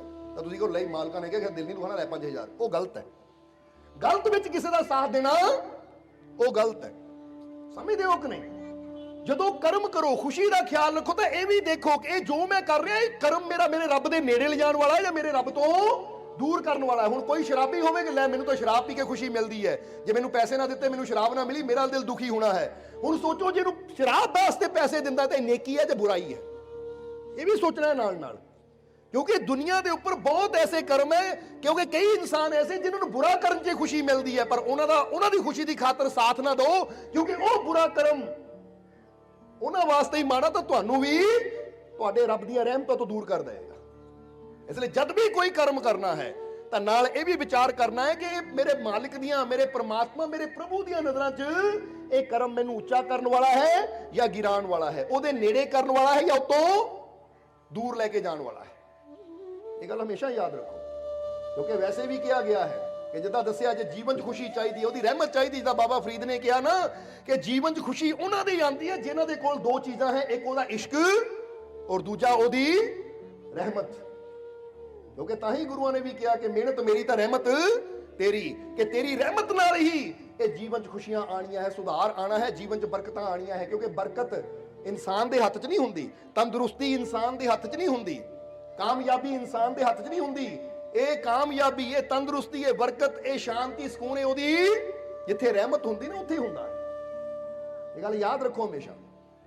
ਹੁਣ ਕਈ ਵਾਰ ਬੰਦਾ ਕਹਿੰਦਾ ਮੇਰੇ ਕੋਲ ਪੈਸਾ ਵੀ ਹੈ, ਮੇਰੇ ਕੋਲ ਕਾਰ ਵੀ ਹੈ, ਗੱਡੀ ਵੀ ਹੈ, ਰੋਟੀ ਵੀ ਹੈ, ਯਾਨੀ ਖਾਣ ਨੂੰ ਵੀ ਹੈ, ਪਾਣ ਨੂੰ ਵੀ ਹੈ, ਮਕਾਨ ਵੀ ਹੈ, ਸਭ ਕੁਝ ਹੈ, ਪਰ ਬਰਕਤ ਹੈ ਨਹੀਂ, ਪਰ ਸ਼ਾਂਤੀ ਹੈ ਨਹੀਂ, ਪਰ ਘਰ 'ਚ ਪਿਆਰ ਹੈ ਨਹੀਂ, ਘਰ 'ਚ ਖੁਸ਼ੀ ਹੈ ਨਹੀਂ। ਤਾਂ ਇਹਦਾ ਮਤਲਬ ਇਹ ਸਮਝ ਲਓ ਕਿ ਹੋਰ ਸਭ ਕੁਝ ਹੈ, ਬਸ ਉਹਦੀ ਰਹਿਮਤ ਦੀ ਕਮੀ ਹੈ। ਕਿਉਂਕਿ ਜਿੱਥੇ ਉਹਦੀ ਰਹਿਮਤ ਦੀ ਕਮੀ ਆਉਂਦੀ ਹੈ ਨਾ, ਉੱਥੇ ਹੀ ਇਹ ਚੀਜ਼ਾਂ ਆਉਂਦੀਆਂ। ਇਸ ਲਈ ਇਹ ਥੋੜਾ ਵਿਚਾਰ ਕਰਨਾ ਹੈ ਅਸੀਂ ਕਿ ਫਿਰ ਇੱਕ ਵਾਰ ਕਵਾਂਗੇ ਕਿ ਜਿੱਦਾਂ ਦੁਨੀਆ ਨੂੰ ਖੁਸ਼ ਕਰਨ ਦੀ ਖਾਤਰ ਅਸੀਂ ਯਤਨ ਕਰਦੇ ਹਾਂ, ਥੋੜਾ ਯਤਨ, ਥੋੜੀ ਮਿਹਨਤ, ਥੋੜੀ ਕੋਸ਼ਿਸ਼ ਇਹ ਵੀ ਕਰਿਆ ਕਰੋ ਕਿ ਮੈਂ ਆਪਣੇ ਮਾਲਿਕ ਨੂੰ ਖੁਸ਼ ਕਰਾਂ। ਔਰ ਇੱਕ ਵਾਰ ਉਹਨੂੰ ਖੁਸ਼ ਕਰਕੇ ਦੇਖੋ ਤਾਂ ਫਿਰ ਤੁਸੀਂ ਪਾਓਗੇ ਤੁਹਾਡਾ ਜੀਵਨ ਖੁਸ਼ੀਆਂ ਨਾਲ ਭਰਪੂਰ ਹੁੰਦਾ ਚਲਾ ਜਾਏਗਾ, ਤੁਹਾਡੇ ਜੀਵਨ 'ਚ ਕਮੀ ਕੋਈ ਨਹੀਂ ਰਹੇਗੀ। ਤਾਂ ਹੀ ਤਾਂ ਮੀਆਂ ਮੁਹੰਮਦ ਬਖਸ਼ ਨੇ ਵੀ ਕਿਹਾ ਹੈ ਕਿ ਅੱਬਲ ਹਮਦ ਸਨਾ ਖੁਦ ਇਲਾਹੀ, ਜੋ ਮਾਲਿਕ ਹਰ ਹਰਦਾ, ਹਰਦਾ ਨਾਮ ਚਿਤਾਰਨ ਵਾਲਾ ਕਿਸੇ ਮੈਦਾਨ ਨਹੀਂ ਹਰਦਾ। ਜਰਾ ਗੌਰ ਕਰਨਾ, ਇਹ ਮੀਆਂ ਮੁਹੰਮਦ ਬਖਸ਼ ਸੂਫੀ ਸ਼ਾਇਰ ਹੋਏ ਆ। ਬੜੀ ਉਹਨਾਂ ਨੇ ਪਿਆਰੀ ਗੱਲ ਇਹ ਦੱਸੀ ਹੈ ਸਾਨੂੰ ਕਿ ਅਗਰ ਤੂੰ ਆਪਣੇ ਜੀਵਨ 'ਚ ਜਿੱਤਣਾ ਚਾਹੁੰਦਾ ਹੈ, ਕਾਮਯਾਬੀ ਚਾਹੁੰਦਾ ਹੈ, ਸਫਲਤਾ ਚਾਹੁੰਦਾ ਹੈ, ਤਾਂ ਤੇਰੀ ਜਿੱਤ ਕਿੱਦਾਂ ਹੋ ਸਕਦੀ ਹੈ, ਤੈਨੂੰ ਕਾਮਯਾਬੀ ਕਿੱਦਾਂ ਮਿਲ ਸਕਦੀ ਹੈ, ਤੇਰੇ ਜੀਵਨ 'ਚ ਰਹਿਮਤਾਂ ਕਿੱਦਾਂ ਆ ਸਕਦੀਆਂ ਹੈ। ਅੱਬਲ ਹਮਦ ਸਨਾ ਇਲਾਹੀ, ਹਮਦੋ ਸਨਾ ਕਰਨਾ ਯਾਨੀ ਪ੍ਰਮਾਤਮਾ ਦਾ ਗੁਣਗਾਨ ਕਰਨਾ, ਪ੍ਰਮਾਤਮਾ ਦੇ ਦੱਸੇ ਹੋਏ ਮਾਰਗ ਤੇ ਚੱਲਣਾ, ਉਹਦੀ ਖੁਸ਼ੀ ਦੇ ਮਾਰਗ ਤੇ ਚੱਲਣਾ, ਇਹਨੂੰ ਕਹਿ ਦਿੰਦੇ ਹਮਦੋ ਸਨਾ। ਕਹਿੰਦੇ ਸਭ ਤੋਂ ਪਹਿਲਾਂ ਅੱਬਲ ਯਾਨੀ ਇੱਕ ਨੰਬਰ ਤੇ, ਪਹਿਲੇ ਨੰਬਰ ਤੇ ਤੂੰ ਕੀ ਕਰਨਾ ਹੈ, ਉਹਨੂੰ ਯਾਦ ਕਰਨਾ ਹੈ, ਉਹਦਾ ਜ਼ਿਕਰ ਕਰਨਾ ਹੈ, ਉਹਦਾ ਸਿਮਰਨ ਕਰਨਾ ਹੈ, ਔਰ ਦੂਜਾ ਉਹਦੀ ਖੁਸ਼ੀ ਵਾਲੇ ਕੰਮ ਕਰਨੇ ਹੈ। ਕਿਉਂਕਿ ਉਹੀ ਤਾਂ ਹੈ ਜੋ ਮਾਲਿਕ ਹਰ ਦਾ, ਕਿਉਂਕਿ ਹਰ ਦਾ ਮਤਲਬ ਇਹਦਾ ਵੀ ਉਹੀ ਮਾਲਿਕ ਹੈ, ਉਹਦਾ ਵੀ ਉਹੀ ਮਾਲਿਕ ਹੈ, ਉਹਦਾ ਵੀ ਉਹੀ ਮਾਲਿਕ ਹੈ। ਪੇੜ ਪੌਦੇ, ਪਸ਼ੂ ਪੰਛੀ, ਹਰ ਸ਼ੈ ਦਾ ਮਾਲਿਕ, ਸਭ ਦਾ ਮਾਲਿਕ ਉਹੀ ਹੈ ਨਾ, ਇੱਕੋ ਹੀ। ਉਹ ਕਹਿੰਦੇ ਉਹ ਮਾਲਿਕ ਦੀ ਹਮਦ ਕਰ, ਉਹਨੂੰ ਯਾਦ ਕਰ, ਉਹਦੀ ਖੁਸ਼ੀ ਵਾਲੇ ਕਰਮ ਕਰ ਜੋ ਸਭ ਦਾ ਮਾਲਿਕ ਹੈ। ਕਿਉਂਕਿ ਜਿਹੜਾ ਉਹਨੂੰ ਯਾਦ ਕਰਦਾ ਹੈ, ਉਹਦੀ ਖੁਸ਼ੀ ਵਾਲੇ ਕਰਮ ਕਰਦਾ ਹੈ, ਤਾਂ ਫਿਰ ਕੀ ਹੁੰਦਾ ਹੈ? ਹਰ ਦਾ ਨਾਮ ਚਿਤਾਰਨ ਵਾਲਾ ਕਿਸੇ ਮੈਦਾਨ ਨਹੀਂ ਹਰਦਾ। ਫਿਰ ਕਹਿੰਦੇ ਕਿਸੇ ਮੈਦਾਨ ਵੀ ਉਹਨੂੰ ਹਾਰ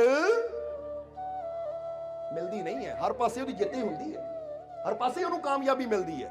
ਕਿਉਂਕਿ ਜਦੋਂ ਉਹਦੀ ਰਹਿਮਤ ਦਾ ਸਾਥ ਹੋਵੇ ਤਾਂ ਫਿਰ ਇਹ ਕਿੱਦਾਂ ਹੋ ਸਕਦਾ ਹੈ? ਜਦੋਂ ਉਹਦੀ ਰਹਿਮਤ ਤੱਕ ਇਨਸਾਨ ਪਹੁੰਚ ਜਾਵੇ ਤਾਂ ਫਿਰ ਇਹ ਕਿੱਦਾਂ ਹੋ ਸਕਦਾ ਕਿ ਇਨਸਾਨ ਦੀ ਹਾਰ ਹੋ ਜਾਵੇ? ਤਾਂ ਹੀ ਤਾਂ ਉਹਨੇ ਅਗਲੀ ਲਾਈਨ 'ਚ ਵੀ ਕਿਹਾ, ਬੜਾ ਪਿਆਰਾ ਕਿਹਾ ਹੈ ਕਿ ਮੰਗਤਿਆਂ ਕੋਲੋਂ ਮੰਗਣ ਵਾਲਾ ਰਹਿੰਦਾ ਹਮੇਸ਼ਾ ਖਾਲੀ। ਮੰਗਤਿਆਂ ਕੋਲੋਂ ਮੰਗਣ ਵਾਲਾ ਰਹਿੰਦਾ ਹਮੇਸ਼ਾ ਖਾਲੀ। ਉਹ ਕੀ ਦੇਵੇ ਦਾਤ ਮੁਹੰਮਦ ਬਖਸ਼ਾ ਜਿਹੜਾ ਆਪ ਸਵਾਲੀ।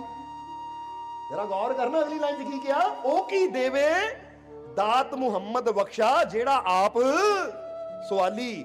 ਉਹ ਕਹਿੰਦੇ ਤੂੰ ਮੰਗਤਿਆਂ ਕੋਲੋਂ ਮੰਗ ਰਿਹਾ ਹੈ, ਨਹੀਂ ਤਾਂ ਜਰਾ ਗੌਰ ਕਰਕੇ ਦੇਖੋ, ਇਹ ਗੱਲ ਬੜੀ ਸਮਝਣ ਵਾਲੀ ਹੈ। ਬੰਦਾ ਪਤਾ ਕੀ ਕਹਿੰਦਾ ਹੈ? ਉਹ ਮੈਨੂੰ ਖੁਸ਼ੀ ਨਹੀਂ ਦਿੰਦਾ।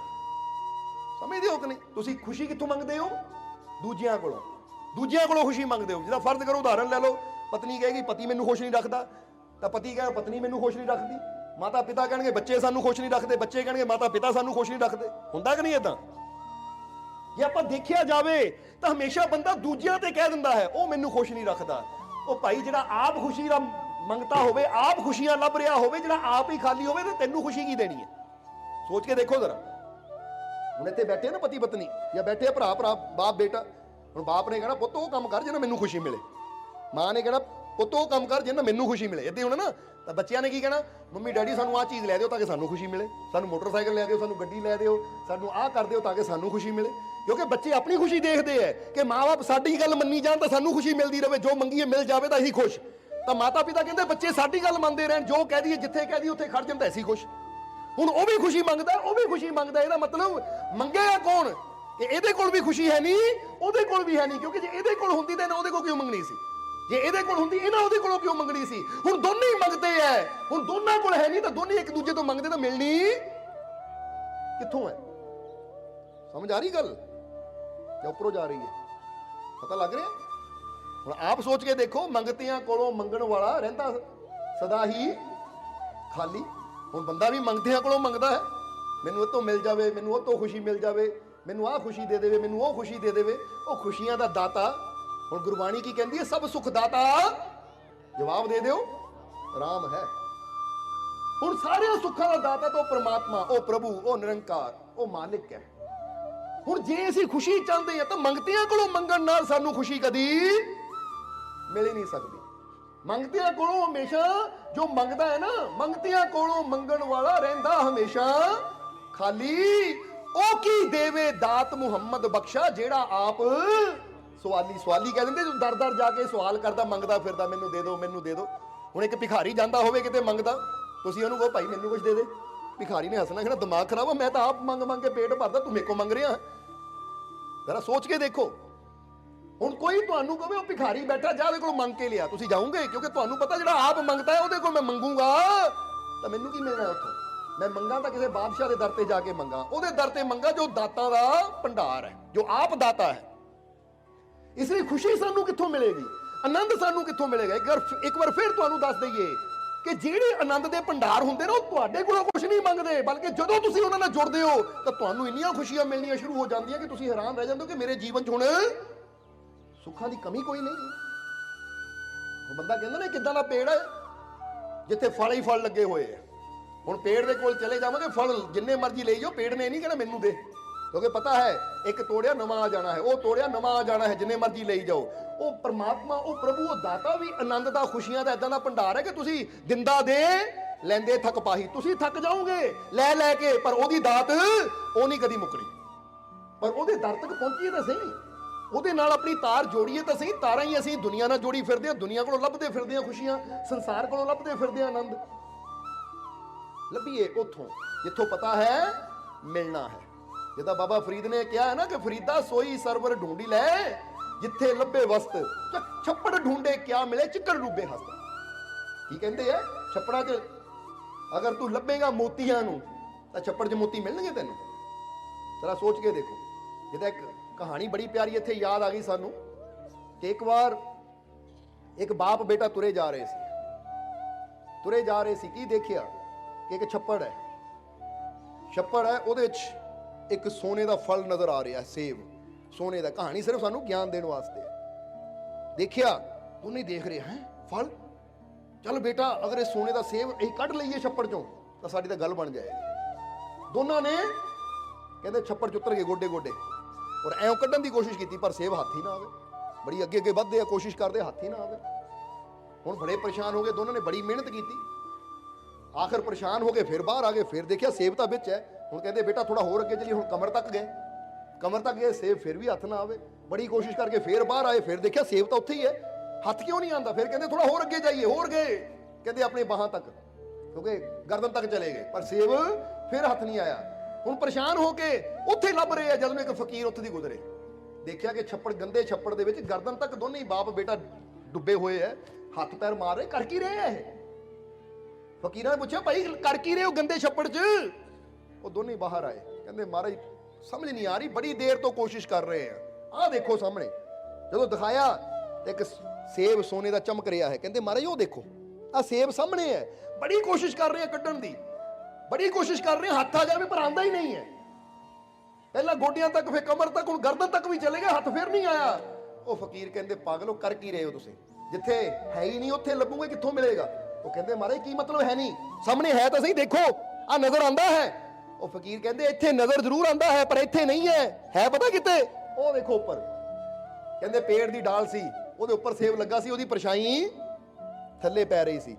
ਫਕੀਰ ਕਹਿੰਦੇ ਉਹ ਸੇਬ ਚਾਹੁੰਦੇ ਹੋ ਸੋਨੇ ਦਾ ਤਾਂ ਛੱਪੜ ਦੀ ਗਹਿਰਾਈ 'ਚ ਨਾ ਜਾਓ, ਬਲਕਿ ਪੇੜ ਦੀ ਉਚਾਈ ਤੇ ਜਾਓ, ਉੱਥੋਂ ਮਿਲਣਾ ਹੈ। ਜਦੋਂ ਦੇਖਿਆ ਤਾਂ ਹੈਰਾਨ ਰਹਿ ਗਏ ਦੇਖ ਕੇ, ਹੈ ਜਿਹੜੀ ਨੂੰ ਐਸੀ ਚੀਜ਼ ਨੂੰ ਥੱਲੇ ਲੱਭ ਰਹੇ ਸੀ ਉਹ ਤਾਂ ਉੱਪਰ ਹੈ। ਫਿਰ ਕਹਿੰਦੇ ਬੇਟਾ ਪੇੜ ਤੇ ਚੜਿਆ ਔਰ ਜਾ ਕੇ ਸੇਬ ਨੂੰ ਤੋੜਿਆ ਔਰ ਆ ਕੇ ਫਕੀਰਾਂ ਦਾ ਧੰਨਵਾਦ ਕੀਤਾ। ਇਹ ਕਹਾਣੀ ਤੋਂ ਮਿਸਾਲ ਕੀ ਮਿਲਦੀ ਹੈ? ਅੱਜ ਬੰਦਾ ਵੀ ਸਮਝ ਲਓ ਇਹ ਸੰਸਾਰ ਰੂਪੀ ਛੱਪੜ 'ਚ ਹੀ ਖੁਸ਼ੀਆਂ ਦੇ ਸੇਬ ਲੱਭ ਰਿਹਾ ਹੈ ਕਿ ਮੈਨੂੰ ਖੁਸ਼ੀ ਮਿਲ ਜਾਵੇ, ਪਰ ਫਕੀਰ ਦੱਸਦੇ ਹੈ ਉਹ ਇਹ ਸੰਸਾਰ 'ਚ, ਜਿੱਦਾਂ ਬਾਬਾ ਫਰੀਦ ਕਹਿੰਦੇ ਛੱਪੜ ਢੂੰਡੇ ਕਿਆ ਮਿਲੇ, ਚਿੱਕੜ ਡੂਬੇ ਹੱਥ, ਕਿ ਚਿੱਕੜ ਨਾਲ ਹੱਥ ਹੀ ਲਿਪੜਨਗੇ ਜੇ ਤੂੰ ਇਹਨਾਂ ਛੱਪੜਾਂ ਦੇ ਵਿੱਚ ਉਹ ਸੋਨੇ ਦੇ ਸੇਬ ਲੱਭੇਗਾ ਜਾਂ ਖੁਸ਼ੀਆਂ ਲੱਭੇਗਾ। ਕਿਉਂਕਿ ਉਸ ਸੇਬ ਕਿੱਥੇ ਹੈ, ਯਾਨੀ ਸੁੱਖ ਕਿੱਥੇ ਹੈ, ਖੁਸ਼ੀ ਕਿੱਥੇ ਹੈ, ਉਹ ਆਪਣੀ ਸੁਰਤੀ ਨੂੰ ਉੱਚੀ ਜਗ੍ਹਾ ਲਾਣ 'ਚ ਹੈ। ਬੋਲੋ ਸਮਝਦੇ ਹੋ ਕਿ ਨਹੀਂ? ਤਾਂ ਹੀ ਤਾਂ ਕਹਿੰਦੇ ਉੱਚਿਆਂ ਨਾਲ ਜੋ ਨੇਹ ਲਗਾਵੇ, ਜਰਾ ਗੌਰ ਕਰਨਾ, ਜਿਹੜਾ ਉੱਚਿਆਂ ਨਾਲ ਨੇਹ ਲਗਾਉਂਦਾ ਰੱਬ ਦੇ ਘਰ ਉਹ ਜਾਵੇ। ਜਿਹੜੇ ਉੱਚਿਆਂ ਨਾਲ ਨੇਹ ਲਗਾਉਂਦੇ ਉਹੀ ਰੱਬ ਦੇ ਘਰਾਂ ਤੱਕ ਜਾਂਦੇ ਐ, ਤਾਂ ਜਿਹੜੇ ਨੇਹ ਹੀ ਨੀਵੇਂ ਨਾਲ ਲਗਾਉਂਦੇ ਐ ਤਾਂ ਨੀਵੇਂ ਨਾਲ ਨੇਹ ਲਗਾ ਕੇ ਬੰਦਾ ਗਿਰਦਾ ਹੀ ਹੈ ਨਾ। ਹੁਣ ਤੁਸੀਂ ਥੋੜਾ ਚੈੱਕ ਕਰਨਾ ਇਸ ਚੀਜ਼ ਨੂੰ ਕਿ ਫਕੀਰ ਯੁਕਤੀ ਦੱਸਦੇ ਐ। ਫਕੀਰ ਕਹਿੰਦੇ ਛੱਪੜਾਂ 'ਚ ਨਾ ਲੱਭ, ਲੱਭਣਾ ਹੈ ਤਾਂ ਉੱਥੇ ਲੱਭ ਜਿੱਥੇ ਉਹ ਖੁਸ਼ੀਆਂ ਦਾ ਫਲ ਹੈ, ਜਿੱਥੋਂ ਤੈਨੂੰ ਮਿਲ ਸਕਦਾ ਹੈ। ਲੱਭਣਾ ਤਾਂ ਉੱਥੇ ਪੈਣਾ ਹੈ। ਇਸ ਲਈ ਦਾਤੇ ਦੇ ਕੋਲ ਜਾਵਾਂਗੇ, ਦਾਤਾ ਨਾਲ ਜੁੜਾਂਗੇ, ਉਦੋਂ ਹੀ ਜਦੋਂ ਦਾਤੇ ਦੇ ਦਰ ਤੱਕ ਪਹੁੰਚਾਂਗੇ, ਉਦੋਂ ਹੀ ਦਾਤਾ ਸਾਡੇ ਤੱਕ ਪਹੁੰਚਣਗੀਆਂ। ਤਾਂ ਜੇ ਮੰਗਤਿਆਂ ਦੇ ਕੋਲ ਹੀ ਬੈਠੇ ਰਹੇ ਤਾਂ ਫਿਰ ਤਾਂ ਸਾਰੀ ਜ਼ਿੰਦਗੀ ਮੰਗਦੇ ਹੀ ਗੁਜ਼ਰ ਜਾਏਗੀ, ਪੱਲੇ ਪੈਣੇ ਕੁਛ ਨਹੀਂ ਹੈ। ਇਸ ਲਈ ਥੋੜਾ ਜਿਹਾ ਸਮਝਣਾ ਇਸ ਚੀਜ਼ ਨੂੰ, ਸਮਝ ਰਹੇ ਹੋ ਕਿ ਨਹੀਂ? ਇਸ ਲਈ ਅੱਜ ਤੋਂ ਇਹ ਵਿਚਾਰ ਕਰਨਾ ਹੈ ਕਿ ਅਸੀਂ ਵੀ ਆਪਣੀ ਸੁਰਤੀ ਨੂੰ ਥੋੜਾ ਉੱਪਰ ਲਿਜਾਣ ਦੀ ਕੋਸ਼ਿਸ਼ ਕਰੀਏ। ਸੁਰਤੀ ਉੱਪਰ ਲਿਜਾਣ ਦਾ ਮਤਲਬ ਕੀ ਹੁੰਦਾ ਹੈ? ਜਦੋਂ ਅਸੀਂ ਅੱਛਾ ਬੋਲਣਾ ਸ਼ੁਰੂ ਕਰ ਦਿੰਦੇ ਹਾਂ, ਅੱਛਾ ਕਰਨਾ ਸ਼ੁਰੂ ਕਰ ਦਿੰਦੇ ਹਾਂ, ਆਪਣੀ ਸੋਚ ਨੂੰ ਉੱਚਾ ਕਰ ਲੈਂਦੇ ਹਾਂ ਕਿ ਮੈਂ ਕਿਸੇ ਦਾ ਬੁਰਾ ਨਹੀਂ ਕਰਨਾ, ਮੈਂ ਕਿਸੇ ਨੂੰ ਤਕਲੀਫ ਨਹੀਂ ਦੇਣੀ, ਮੈਂ ਕੋਈ ਗਾਲੀ ਗਲੋਚ ਨਹੀਂ ਕਰਨੀ, ਨਿੰਦਿਆ ਚੁਗਲੀ ਨਹੀਂ ਕਰਨੀ, ਮੈਂ ਕੋਈ ਮਾੜਾ ਕਰਮ ਨਹੀਂ ਕਰਨਾ, ਮੈਂ ਕੋਈ ਨਸ਼ਾ ਨਹੀਂ ਕਰਨਾ, ਤਾਂ ਸਮਝ ਲਓ ਤੁਹਾਡੀ ਜਿਹੜੀ ਸੋਚ ਹੈ ਉਹ ਉਚਾਈ ਦੀ ਤਰਫ ਜਾ ਰਹੀ ਹੈ। ਔਰ ਜਿੰਨਾ ਤੁਹਾਡੀ ਸੋਚ ਉੱਚੀ ਹੋਏਗੀ ਉਨਾ ਹੀ ਕੀ ਹੋਏਗਾ ਤੁਹਾਡੇ ਜੀਵਨ 'ਚ? ਜਰਾ ਸੋਚੋ, ਕਿਉਂਕਿ ਸੇਬ ਕਿੱਥੇ ਸੀ? ਉੱਚੀ ਜਗ੍ਹਾ। ਜਿੰਨਾ ਉਚਾਈ ਤੇ ਪਹੁੰਚੇ ਸੇਬ ਉਹਨਾਂ ਦੇ ਹੱਥ ਆ ਗਿਆ। ਇਸ ਲਈ ਖੁਸ਼ੀਆਂ ਦੇ ਸੇਬ ਤੁਹਾਡੇ ਹੱਥਾਂ 'ਚ ਵੀ ਫੇਰ ਹੀ ਆ ਸਕਦੇ ਆ ਅਗਰ ਤੁਸੀਂ ਵੀ ਆਪਣੀ ਸੋਚ ਨੂੰ, ਆਪਣੀ ਸੁਰਤੀ ਨੂੰ ਉੱਚਾ ਕਰਨਾ ਸ਼ੁਰੂ ਕਰੋਗੇ। ਔਰ ਕਬੀਰ ਸਾਹਿਬ ਨੇ ਵੀ ਇਹ ਗੱਲ ਬੜੀ ਪਿਆਰ ਨਾਲ ਸਮਝਾਈ ਹੈ। ਭਗਤ ਕਬੀਰ ਜੀ ਕਹਿੰਦੇ ਹੈ ਜਹਾਂ ਦਇਆ ਤਹਾਂ ਧਰਮ ਹੈ। ਕਬੀਰ ਸਾਹਿਬ ਕੀ ਕਹਿੰਦੇ ਹੈ? ਜਹਾਂ ਦਇਆ ਤਹਾਂ ਧਰਮ ਹੈ, जहां लोभ तहां पाप, जहां दया तहां धर्म है, यहां लोभ तहां पाप, जहां क्रोध तहां काल है, जहां क्षमा तहां आप। देखो कबीर साहब ने 4 इशारे किए और ये 4 इशारे तुसी समझ लो तो फिर की बातां हो। क्योंकि कुछ चीज़ां होंदियां बोल के नहीं दसियां जा सकदियां, जदों बंदे दे जीवन च वो आनंद आंदा ना तो फिर बंदा महसूस करता है। इसलिए कबीर साहब की दसदे है कि जहां दया तहां धर्म है, ਹੁਣ ਜਦੋਂ ਕਿਸੇ ਨੂੰ ਕਹੋ ਨਾ, ਹੁਣ ਕਈ ਵਾਰ ਦੇਖਿਆ ਨਾ, ਕੋਈ ਬੰਦਾ ਕਹਿੰਦਾ ਮੱਥੇ ਤਿਲਕ ਲਗਾ ਲਿਆ, ਹੱਥ 'ਚ ਮਾਲਾ ਫੜ ਲਈ, ਰੋਜ਼ ਮੰਦਰ ਜਾਂਦਾ ਹੈ ਜਾਂ ਕਿਸੇ ਵੀ ਧਾਰਮਿਕ ਸਥਾਨ ਤੇ ਜਾਂਦਾ, ਮੈਂ ਤਾਂ ਬੜਾ ਧਾਰਮਿਕ ਬੰਦਾ ਹਾਂ। ਉਹ ਕਹਿੰਦੇ ਇਦਾਂ ਸਥਾਨਾਂ ਤੇ ਜਾਣ ਨਾਲ ਕੋਈ ਧਾਰਮਿਕ ਨਹੀਂ ਬਣਦਾ। ਸਮਝਦੇ ਹੋ ਕਿ ਨਹੀਂ? ਜੇ ਬੰਦਾ ਸੋਚੇ ਕਿ 5 ਟਾਈਮ ਨਮਾਜ਼ ਪੜ੍ਹਨ ਵਾਲਾ ਨਮਾਜ਼ੀ ਹੋ ਗਿਆ, ਜਾਂ ਕੋਈ ਸਵੇਰੇ ਸ਼ਾਮ ਮੰਦਰ ਵਿੱਚ ਜਾ ਕੇ ਪੂਜਾ ਕਰਨ ਵਾਲਾ ਧਾਰਮਿਕ ਹੋ ਗਿਆ, ਜਾਂ ਕੋਈ ਹੋਰ ਧਾਰਮਿਕ ਸਥਾਨ ਤੇ ਜਾ ਕੇ ਸਵੇਰੇ ਸ਼ਾਮ ਪੂਜਾ ਪਾਠ ਕਰਦਾ ਤਾਂ ਧਾਰਮਿਕ ਹੋ ਗਿਆ। ਉਹ ਕਹਿੰਦੇ ਨਹੀਂ, ਅਸਲੀ ਧਰਮ ਕਿਸੇ ਜਗ੍ਹਾ ਨਾਲ ਜੁੜਨਾ ਨਹੀਂ ਹੈ। ਅਸਲੀ ਧਰਮ ਕੀ ਹੈ? ਜਦੋਂ ਤੇਰੇ ਅੰਦਰ ਦਇਆ ਭਾਵ ਪੈਦਾ ਹੋਣਾ ਕਿ ਮੈਂ ਕਿਸੇ ਤੇ ਜ਼ੁਲਮ ਨਹੀਂ ਕਰਨਾ। ਅੱਜ ਤੋਂ ਫੈਸਲਾ ਕਰੋ ਇਹ ਥੋੜਾ ਜਿਹਾ, ਕਿਉਂਕਿ ਮਜ਼ਾ ਤਾਂ ਫੇਰ ਹੀ ਹੈ ਨਾ ਕਿ ਅਸੀਂ ਸਿਰਫ ਸੁਣੀਏ ਨਾ, ਇਹਨੂੰ ਆਪਣੇ ਜੀਵਨ 'ਚ ਉਤਾਰਨ ਦੀ ਕੋਸ਼ਿਸ਼ ਕਰੀਏ, ਇਹਨੂੰ ਆਪਣੇ ਜੀਵਨ 'ਚ ਲਿਆਵਾਂਗੇ ਤਾਂ ਫੇਰ ਹੀ ਜੀਵਨ 'ਚ ਗੱਲ ਬਣਨੀ ਹੈ। ਸਮਝਦੇ ਹੋ? ਇਸ ਲਈ ਜਹਾਂ ਦਇਆ ਤਹਾਂ ਧਰਮ ਹੈ। ਸਹੀ ਮਾਇਨੇ 'ਚ ਧਾਰਮਿਕ ਉਹ ਹੈ, ਸਹੀ ਮਾਇਨੇ 'ਚ ਅਸਲੀ ਧਰਮ ਹਿੰਦੂ ਮੁਸਲਿਮ ਸਿੱਖ ਈਸਾਈ ਨਹੀਂ ਹੈ। ਅਸਲੀ ਧਰਮ ਤਾਂ ਹੈ ਦਇਆ ਭਾਵ। ਹੁਣ ਬੰਦਾ ਕਿਸੇ ਵੀ ਧਰਮ ਨਾਲ ਜੁੜਿਆ ਹੋਵੇ, ਜੇ ਅੰਦਰ ਹੈ ਹੀ ਕਠੋਰਤਾ, ਹੈ ਹੀ ਨਫ਼ਰਤ, ਤਾਂ ਉਹਨੂੰ ਅਸੀਂ ਧਾਰਮਿਕ ਕਹਿ ਹੀ ਨਹੀਂ ਸਕਦੇ। ਕਿਉਂਕਿ ਕਬੀਰ ਸਾਹਿਬ ਨੇ ਗੱਲ ਕਲੀਅਰ ਕਰ ਦਿੱਤੀ ਕਿ ਭਾਈ ਜੇ ਤੂੰ ਦਿਆਲੂ ਹੈ ਨਾ, ਤੇਰੇ ਅੰਦਰ ਦਇਆ ਭਾਵ ਹੈ, ਤਾਂ ਫਿਰ ਸਹੀ ਮਾਇਨੇ 'ਚ ਤੂੰ ਧਾਰਮਿਕ ਹੈ। ਕਿਉਂਕਿ ਜਹਾਂ ਦਇਆ ਤਹਾਂ ਧਰਮ ਹੈ, ਜਹਾਂ ਲੋਭ ਤਹਾਂ ਪਾਪ। ਔਰ ਜਿੱਥੇ ਲੋਭ ਹੋਏਗਾ ਉੱਥੇ ਪਾਪ ਵੀ ਜ਼ਰੂਰ ਹੋਣਗੇ, ਕਿਉਂਕਿ ਲੋਭ ਤੋਂ ਹੀ ਤਾਂ ਇਹ ਸਾਰੇ ਪਾਪ ਸ਼ੁਰੂ ਹੁੰਦੇ ਆ। ਜਰਾ ਸਮਝਣਾ ਸਾਰਿਆਂ ਨੇ। ਜਿੱਦਾਂ ਇੱਕ ਬੜੀ ਪਿਆਰੀ ਗੱਲ ਯਾਦ ਆ ਗਈ ਸਾਨੂੰ, ਜਰਾ ਸਮਝਣਾ। ਇੱਕ ਕਹਾਣੀ ਬੜੀ ਪਿਆਰੀ ਹੈ ਕਿ ਇੱਕ ਵਾਰ ਇੱਕ ਬਾਦਸ਼ਾਹ ਸੀ, ਇੱਕ ਰਾਜਾ ਸੀ, ਆਪਣੇ ਦਰਬਾਰ 'ਚ ਬੈਠਾ ਹੈ, ਤਾਂ ਬੈਠਿਆਂ ਬੈਠਿਆਂ ਉਹਦੇ ਮਨ ਦੇ ਵਿੱਚ ਇੱਕ ਗੱਲ ਆਈ। ਕਿਹੜੀ ਗੱਲ ਆਈ? ਕਿ ਮੈਨੂੰ ਦੱਸੋ ਪਾਪ ਦਾ ਬਾਪ ਕੌਣ ਹੈ? ਜਰਾ ਸਮਝਣਾ ਸਾਰਿਆਂ ਨੇ। ਕੀ ਪੁੱਛਿਆ? ਪਾਪ ਦਾ ਬਾਪ ਕੌਣ ਹੈ?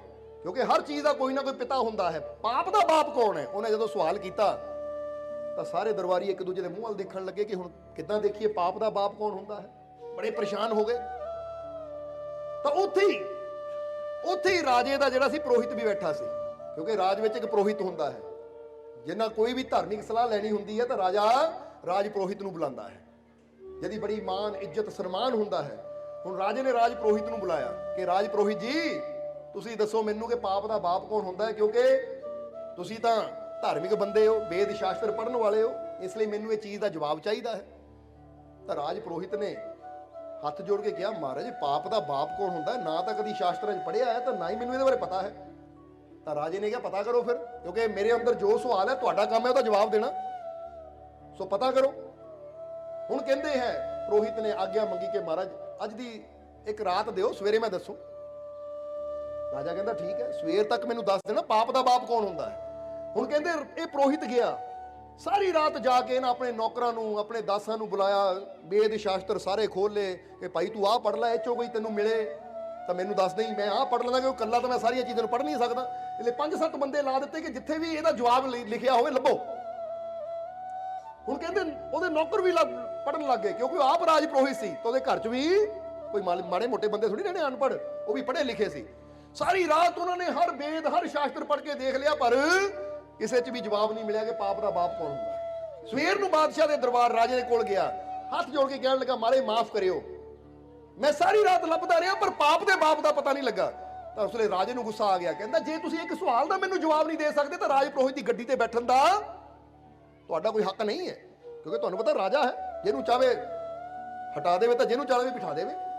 ਇਸ ਲਈ ਮੈਂ 3 ਦਿਨ ਦਾ ਤੁਹਾਨੂੰ ਟਾਈਮ ਦੇਣਾ ਹੈ, 3 ਦਿਨ ਦਾ ਸਮਾਂ ਦੇਣਾ। ਜੇ 3 ਦਿਨ ਦੇ ਸਮੇਂ ਦੇ ਅੰਦਰ ਤੁਸੀਂ ਮੈਨੂੰ ਇਹ ਨਾ ਦੱਸਿਆ ਤਾਂ ਫਿਰ ਯਾਦ ਰੱਖੋ ਮੈਂ ਇਹ ਰਾਜ ਪ੍ਰੋਹਿਤ ਦੀ ਪਦਵੀ ਤੋਂ ਤੁਹਾਨੂੰ ਹਟਾ ਦੇਣਾ ਹੈ ਔਰ ਦੇਸ਼ ਨਿਕਾਲਾ ਦੇ ਦੇਣਾ ਕਿ ਮੇਰੇ ਰਾਜ 'ਚ ਵੀ ਰਹਿਣ ਦਾ ਤੁਹਾਡਾ ਮੈਨੂੰ ਕੋਈ ਲੋੜ ਨਹੀਂ ਹੈ, ਹੱਕ ਨਹੀਂ ਹੈ। ਫਿਰ ਹੁਣ ਰਾਜ ਪ੍ਰੋਹਿਤ ਦੇ ਪੈਰਾਂ ਥੱਲੇ ਜ਼ਮੀਨ ਨਿਕਲ ਗਈ, ਕਿਉਂਕਿ ਰਾਜ ਪ੍ਰੋਹਿਤ ਸੀ ਤਾਂ ਲੋਕੀ ਹੱਥ ਜੋੜਦੇ ਸੀ, ਨਮਸਕਾਰਾਂ ਕਰਦੇ ਸੀ।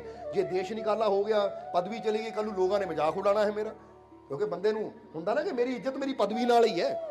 ਅਗਰ ਮੈਂ ਪਦਵੀ ਤੇ ਬੈਠਾ, ਕੁਰਸੀ ਤੇ ਬੈਠਾ ਤਾਂ ਲੋਕ ਸਨਮਾਨ ਕਰਨਗੇ, ਜੇ ਕੁਰਸੀ ਨਿਕਲ ਗਈ ਤਾਂ ਫਿਰ ਕਿਹਨਾਂ ਪੁੱਛਣਾ ਹੈ। ਹੁੰਦਾ ਕਿ ਨਹੀਂ ਏਦਾਂ ਕਿ ਜਦੋਂ ਕੋਈ ਮਿਨਿਸਟਰ ਹੈ, ਮੰਤਰੀ ਹੈ ਤਾਂ ਲੋਕ ਮਗਰ ਤਾਂ ਜਦੋਂ ਚੁਣਾਵ ਹਾਰ ਗਏ ਤਾਂ ਫਿਰ ਕਿਹੜਾ ਪੁੱਛਦਾ ਉਹਨੂੰ ਜਾ ਕੇ। ਹੁਣ ਇਸੇ ਤਰ੍ਹਾਂ ਇਹ ਰਾਜ ਪ੍ਰੋਹਿਤ ਦੇ ਮਨ 'ਚ ਵੀ ਆ ਗਿਆ, ਜਰਾ ਸਮਝਣਾ ਇਸ ਚੀਜ਼ ਨੂੰ, ਇਹਦੇ ਮਨ ਦੇ ਵਿੱਚ ਵੀ ਆ ਗਿਆ ਕਿ ਅਗਰ 3 ਦਿਨ ਬਾਅਦ ਮੈਨੂੰ ਜਵਾਬ ਨਾ ਮਿਲਿਆ ਫਿਰ ਤਾਂ ਗੱਲ ਖਰਾਬ ਹੋ ਜਾਣੀ ਹੈ।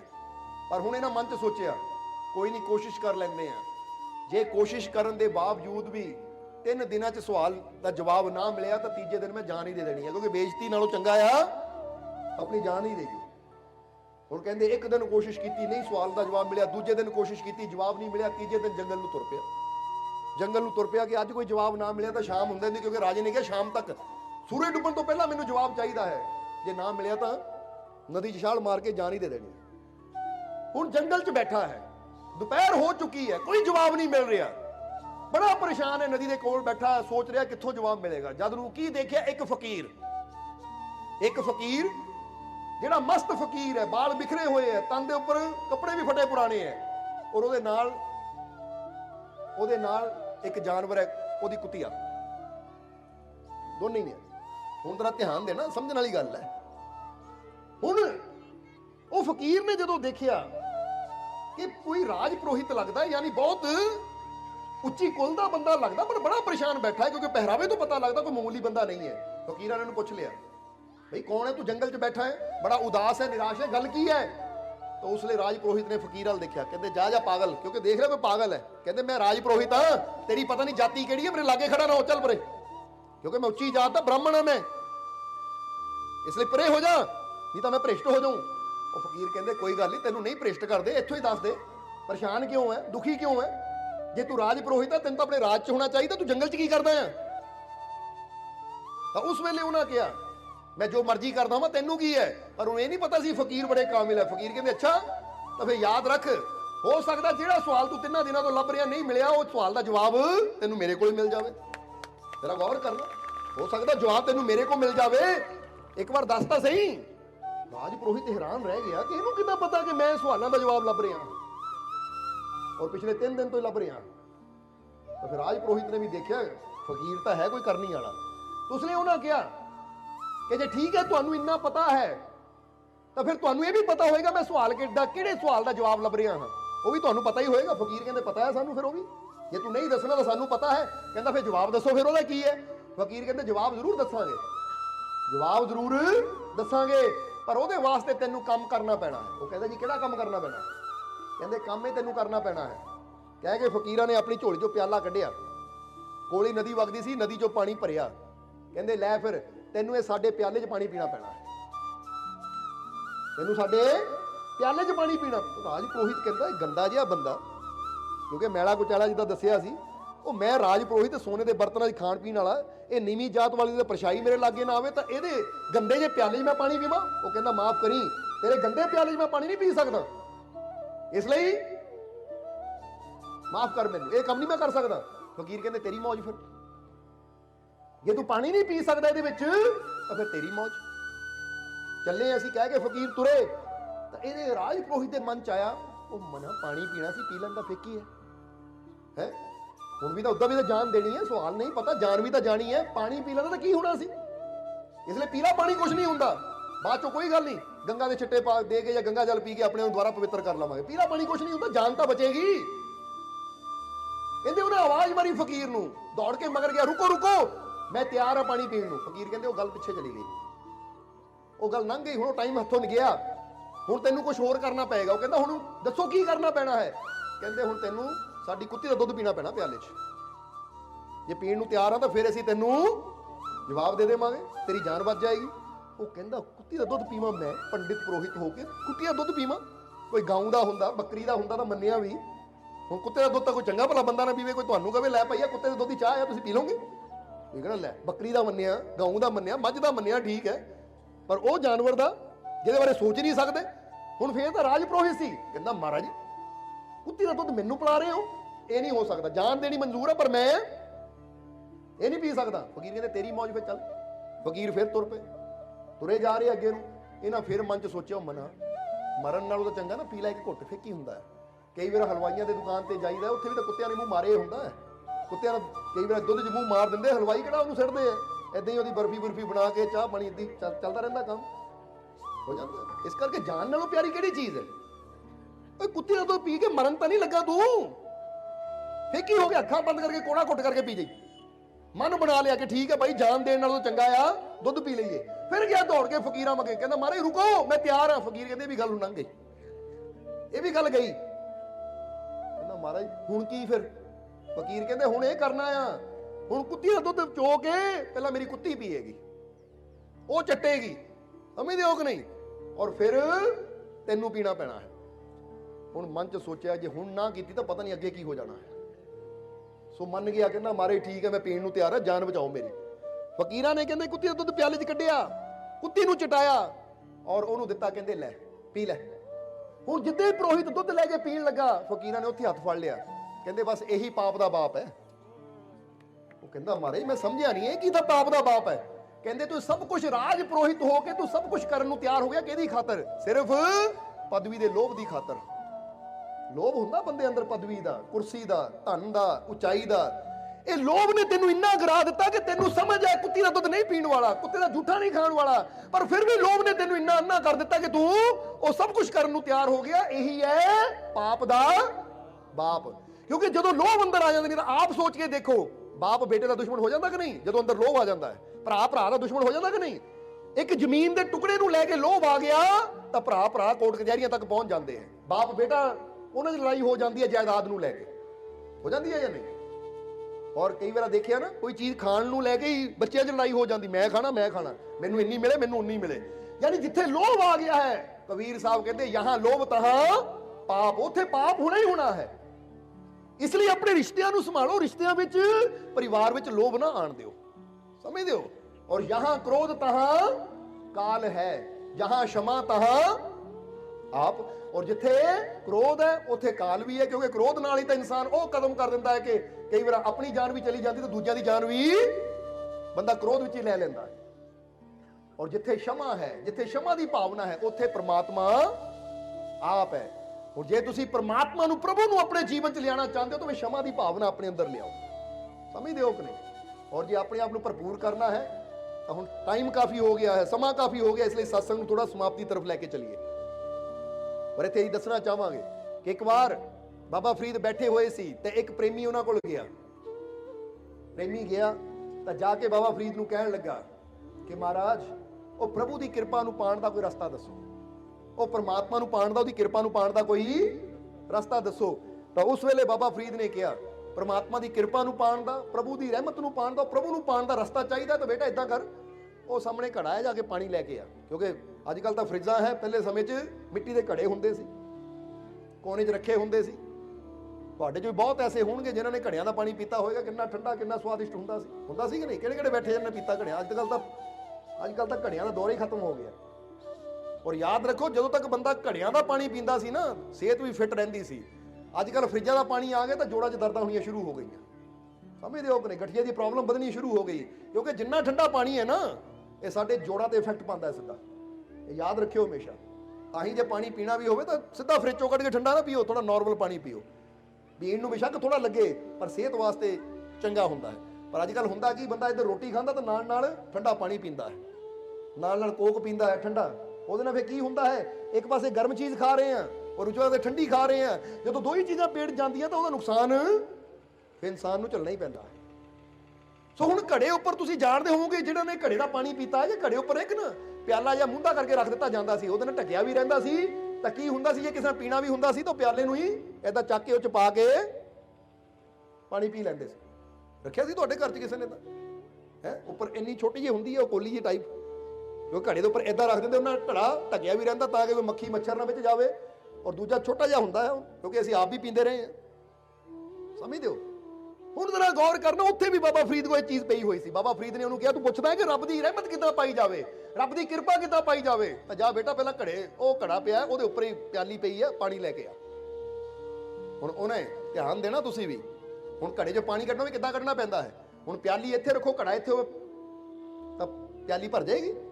ਹੁਣ ਕੀ ਕਰਨਾ ਪਏਗਾ, ਪਿਆਲੀ ਇੱਥੇ ਆਏਗੀ ਤਾਂ ਘੜਾ ਏਦਾਂ ਹੋਏਗਾ। ਸਮਝਦੇ ਹੋ ਕਿ ਨਹੀਂ? ਜੇ ਪਿਆਲੀ ਉੱਚੀ ਰਹੇਗੀ ਤਾਂ ਕਦੀ ਭਰੇਗੀ ਨਹੀਂ। ਜਿੱਦਾਂ ਹੀ ਪਿਆਲੀ ਨੀਵੀਂ ਹੁੰਦੀ ਹੈ, ਕਈ ਵਾਰ ਜ਼ਮੀਨ ਦੇ ਨਾਲ ਵੀ ਟੱਚ ਹੁੰਦੀ ਤਾਂ ਫਿਰ ਘੜਾ ਮੁੰਦਾ ਕਰਦੇ ਤਾਂ ਪਾਣੀ ਉਹ 'ਚ ਭਰ ਜਾਂਦਾ ਹੈ। ਜਦੋਂ ਪਾਣੀ ਭਰ ਕੇ ਲਿਆਇਆ ਬਾਬਾ ਫਰੀਦ ਦੇ ਕੋਲ ਤਾਂ ਉਸ ਵੇਲੇ ਬਾਬਾ ਫਰੀਦ ਨੇ ਕਿਹਾ, ਤੂੰ ਪੁੱਛਿਆ ਸੀ ਰੱਬ ਦੀ ਰਹਿਮਤ ਨੂੰ ਕਿੱਦਾਂ ਪ੍ਰਾਪਤ ਕੀਤਾ ਜਾਵੇ, ਉਹਦੀ ਕਿਰਪਾ ਨੂੰ ਕਿੱਦਾਂ ਪ੍ਰਾਪਤ ਕੀਤਾ ਜਾਵੇ, ਉਹ ਰੱਬ ਨੂੰ ਕਿੱਦਾਂ ਪ੍ਰਾਪਤ ਕੀਤਾ ਜਾਵੇ? ਪੁੱਤ ਸਮਝਿਆ ਕੁਛ? ਬੱਚਾ ਸਮਝਿਆ? ਉਹ ਕਹਿੰਦਾ ਮਹਾਰਾਜ ਹਾਲੇ ਤੁਸੀਂ ਸਮਝਾਏ ਨਹੀਂ। ਉਹ ਕਹਿੰਦੇ ਘੜੇ ਨੇ ਸਮਝਾ ਤਾਂ ਦਿੱਤਾ ਤੈਨੂੰ, ਇਹ ਖਾਲੀ ਪਿਆਲਾ ਕਿੱਦਾਂ ਭਰਿਆ? ਜਦੋਂ ਪਿਆਲੇ ਨੂੰ ਝੁਕਣਾ ਪਿਆ ਤਾਂ ਫੇਰ ਹੀ ਪਾਣੀ ਨਾਲ ਭਰਪੂਰ ਹੋ ਗਿਆ। ਜੇ ਉੱਚਾ ਰਹਿੰਦਾ ਤਾਂ ਕਦੀ ਇਹ ਭਰਪੂਰ ਹੋ ਹੀ ਨਹੀਂ ਸਕਦਾ ਸੀ। ਕਹਿੰਦੇ ਇਸੇ ਤਰ੍ਹਾਂ ਜੇ ਰੱਬ ਦੀਆਂ ਰਹਿਮਤਾਂ ਨੂੰ ਪ੍ਰਾਪਤ ਕਰਨਾ ਤਾਂ ਤੂੰ ਵੀ ਨੀਵਾਂ ਹੋਣਾ ਸਿੱਖ ਲੈ, ਕਿਉਂਕਿ ਮਿੱਠਤ ਨੀਵੀਂ ਨਾਨਕਾ ਗੁਣ ਚੰਗਿਆਈਆਂ ਕਿ ਸਭ ਤੋਂ ਬੜੀ ਮਿਠਾਸ ਕਾਹਦੇ ਚ ਹੈ? ਉਹ ਹੈ ਇਨਸਾਨ ਦੇ ਅੰਦਰ ਜਦੋਂ ਨਿਮਰਤਾ ਹੁੰਦੀ ਹੈ, ਪ੍ਰੇਮ ਹੁੰਦਾ ਹੈ, ਉਹਦੇ ਚ ਸਭ ਤੋਂ ਬੜੀ ਮਿਠਾਸ। ਇਸ ਲਈ ਜਰਾ ਸੋਚ ਕੇ ਦੇਖੋ, ਜਿੰਨਾ ਸਾਡੇ ਅੰਦਰ ਹੰਕਾਰ ਵੱਧਦਾ ਜਾ ਰਿਹਾ, ਸਾਡੇ ਜੀਵਨ ਦੀ ਮਿਠਾਸ ਵੀ ਖਤਮ ਹੁੰਦੀ ਜਾ ਰਹੀ ਹੈ, ਸਾਡੇ ਜੀਵਨ ਚੋਂ ਪਿਆਰ ਵੀ ਖਤਮ ਹੁੰਦਾ ਜਾ ਰਿਹਾ ਹੈ। ਇਸ ਲਈ ਜੇ ਅਸੀਂ ਆਪਣੇ ਜੀਵਨ 'ਚ ਖੁਸ਼ੀਆਂ ਚਾਹੁੰਦੇ ਹਾਂ, ਆਨੰਦ ਚਾਹੁੰਦੇ ਹਾਂ, ਤਾਂ ਫਿਰ ਇਹ ਗੱਲ ਹਮੇਸ਼ਾ ਯਾਦ ਰੱਖੋ। ਫਿਰ ਕਵਾਂਗੇ ਕਿ ਜਹਾਂ ਦਇਆ ਤਹਾਂ ਧਰਮ ਹੈ, ਜਹਾਂ ਲੋਭ ਤਹਾਂ ਪਾਪ, ਜਹਾਂ ਕ੍ਰੋਧ ਤਹਾਂ ਕਾਲ ਹੈ, ਯਹਾਂ क्षमा ਤਹਾਂ ਆਪ। ਔਰ ਜਿਹਦਾ ਬਾਬਾ ਫਰੀਦ ਨੇ ਇਸ਼ਾਰਾ ਕੀਤਾ, ਜੇ ਭਰਪੂਰ ਹੋਣਾ ਤਾਂ ਫਿਰ ਨੀਵਾਂ ਹੋਣਾ ਸਿੱਖ ਲੈ, ਨਿਮਰਤਾ ਲਿਆਓ, ਕਿਉਂਕਿ ਰੱਬ ਉਹਨਾਂ ਨੂੰ ਹੀ ਭਰਪੂਰ ਕਰਦਾ ਜਿਨ੍ਹਾਂ ਅੰਦਰ ਨਿਮਰਤਾ ਹੁੰਦੀ ਹੈ, ਜਿਨ੍ਹਾਂ ਦੇ ਅੰਦਰ ਪ੍ਰੇਮ ਹੁੰਦਾ ਹੈ। ਇਸ ਲਈ ਆਪਣੇ ਅੰਦਰ ਨਿਮਰਤਾ ਲਿਆਓ, ਆਪਣੇ ਅੰਦਰ ਪ੍ਰੇਮ ਲਿਆਓ। ਇਹ ਆਂਦਾ ਕਿ ਨਹੀਂ?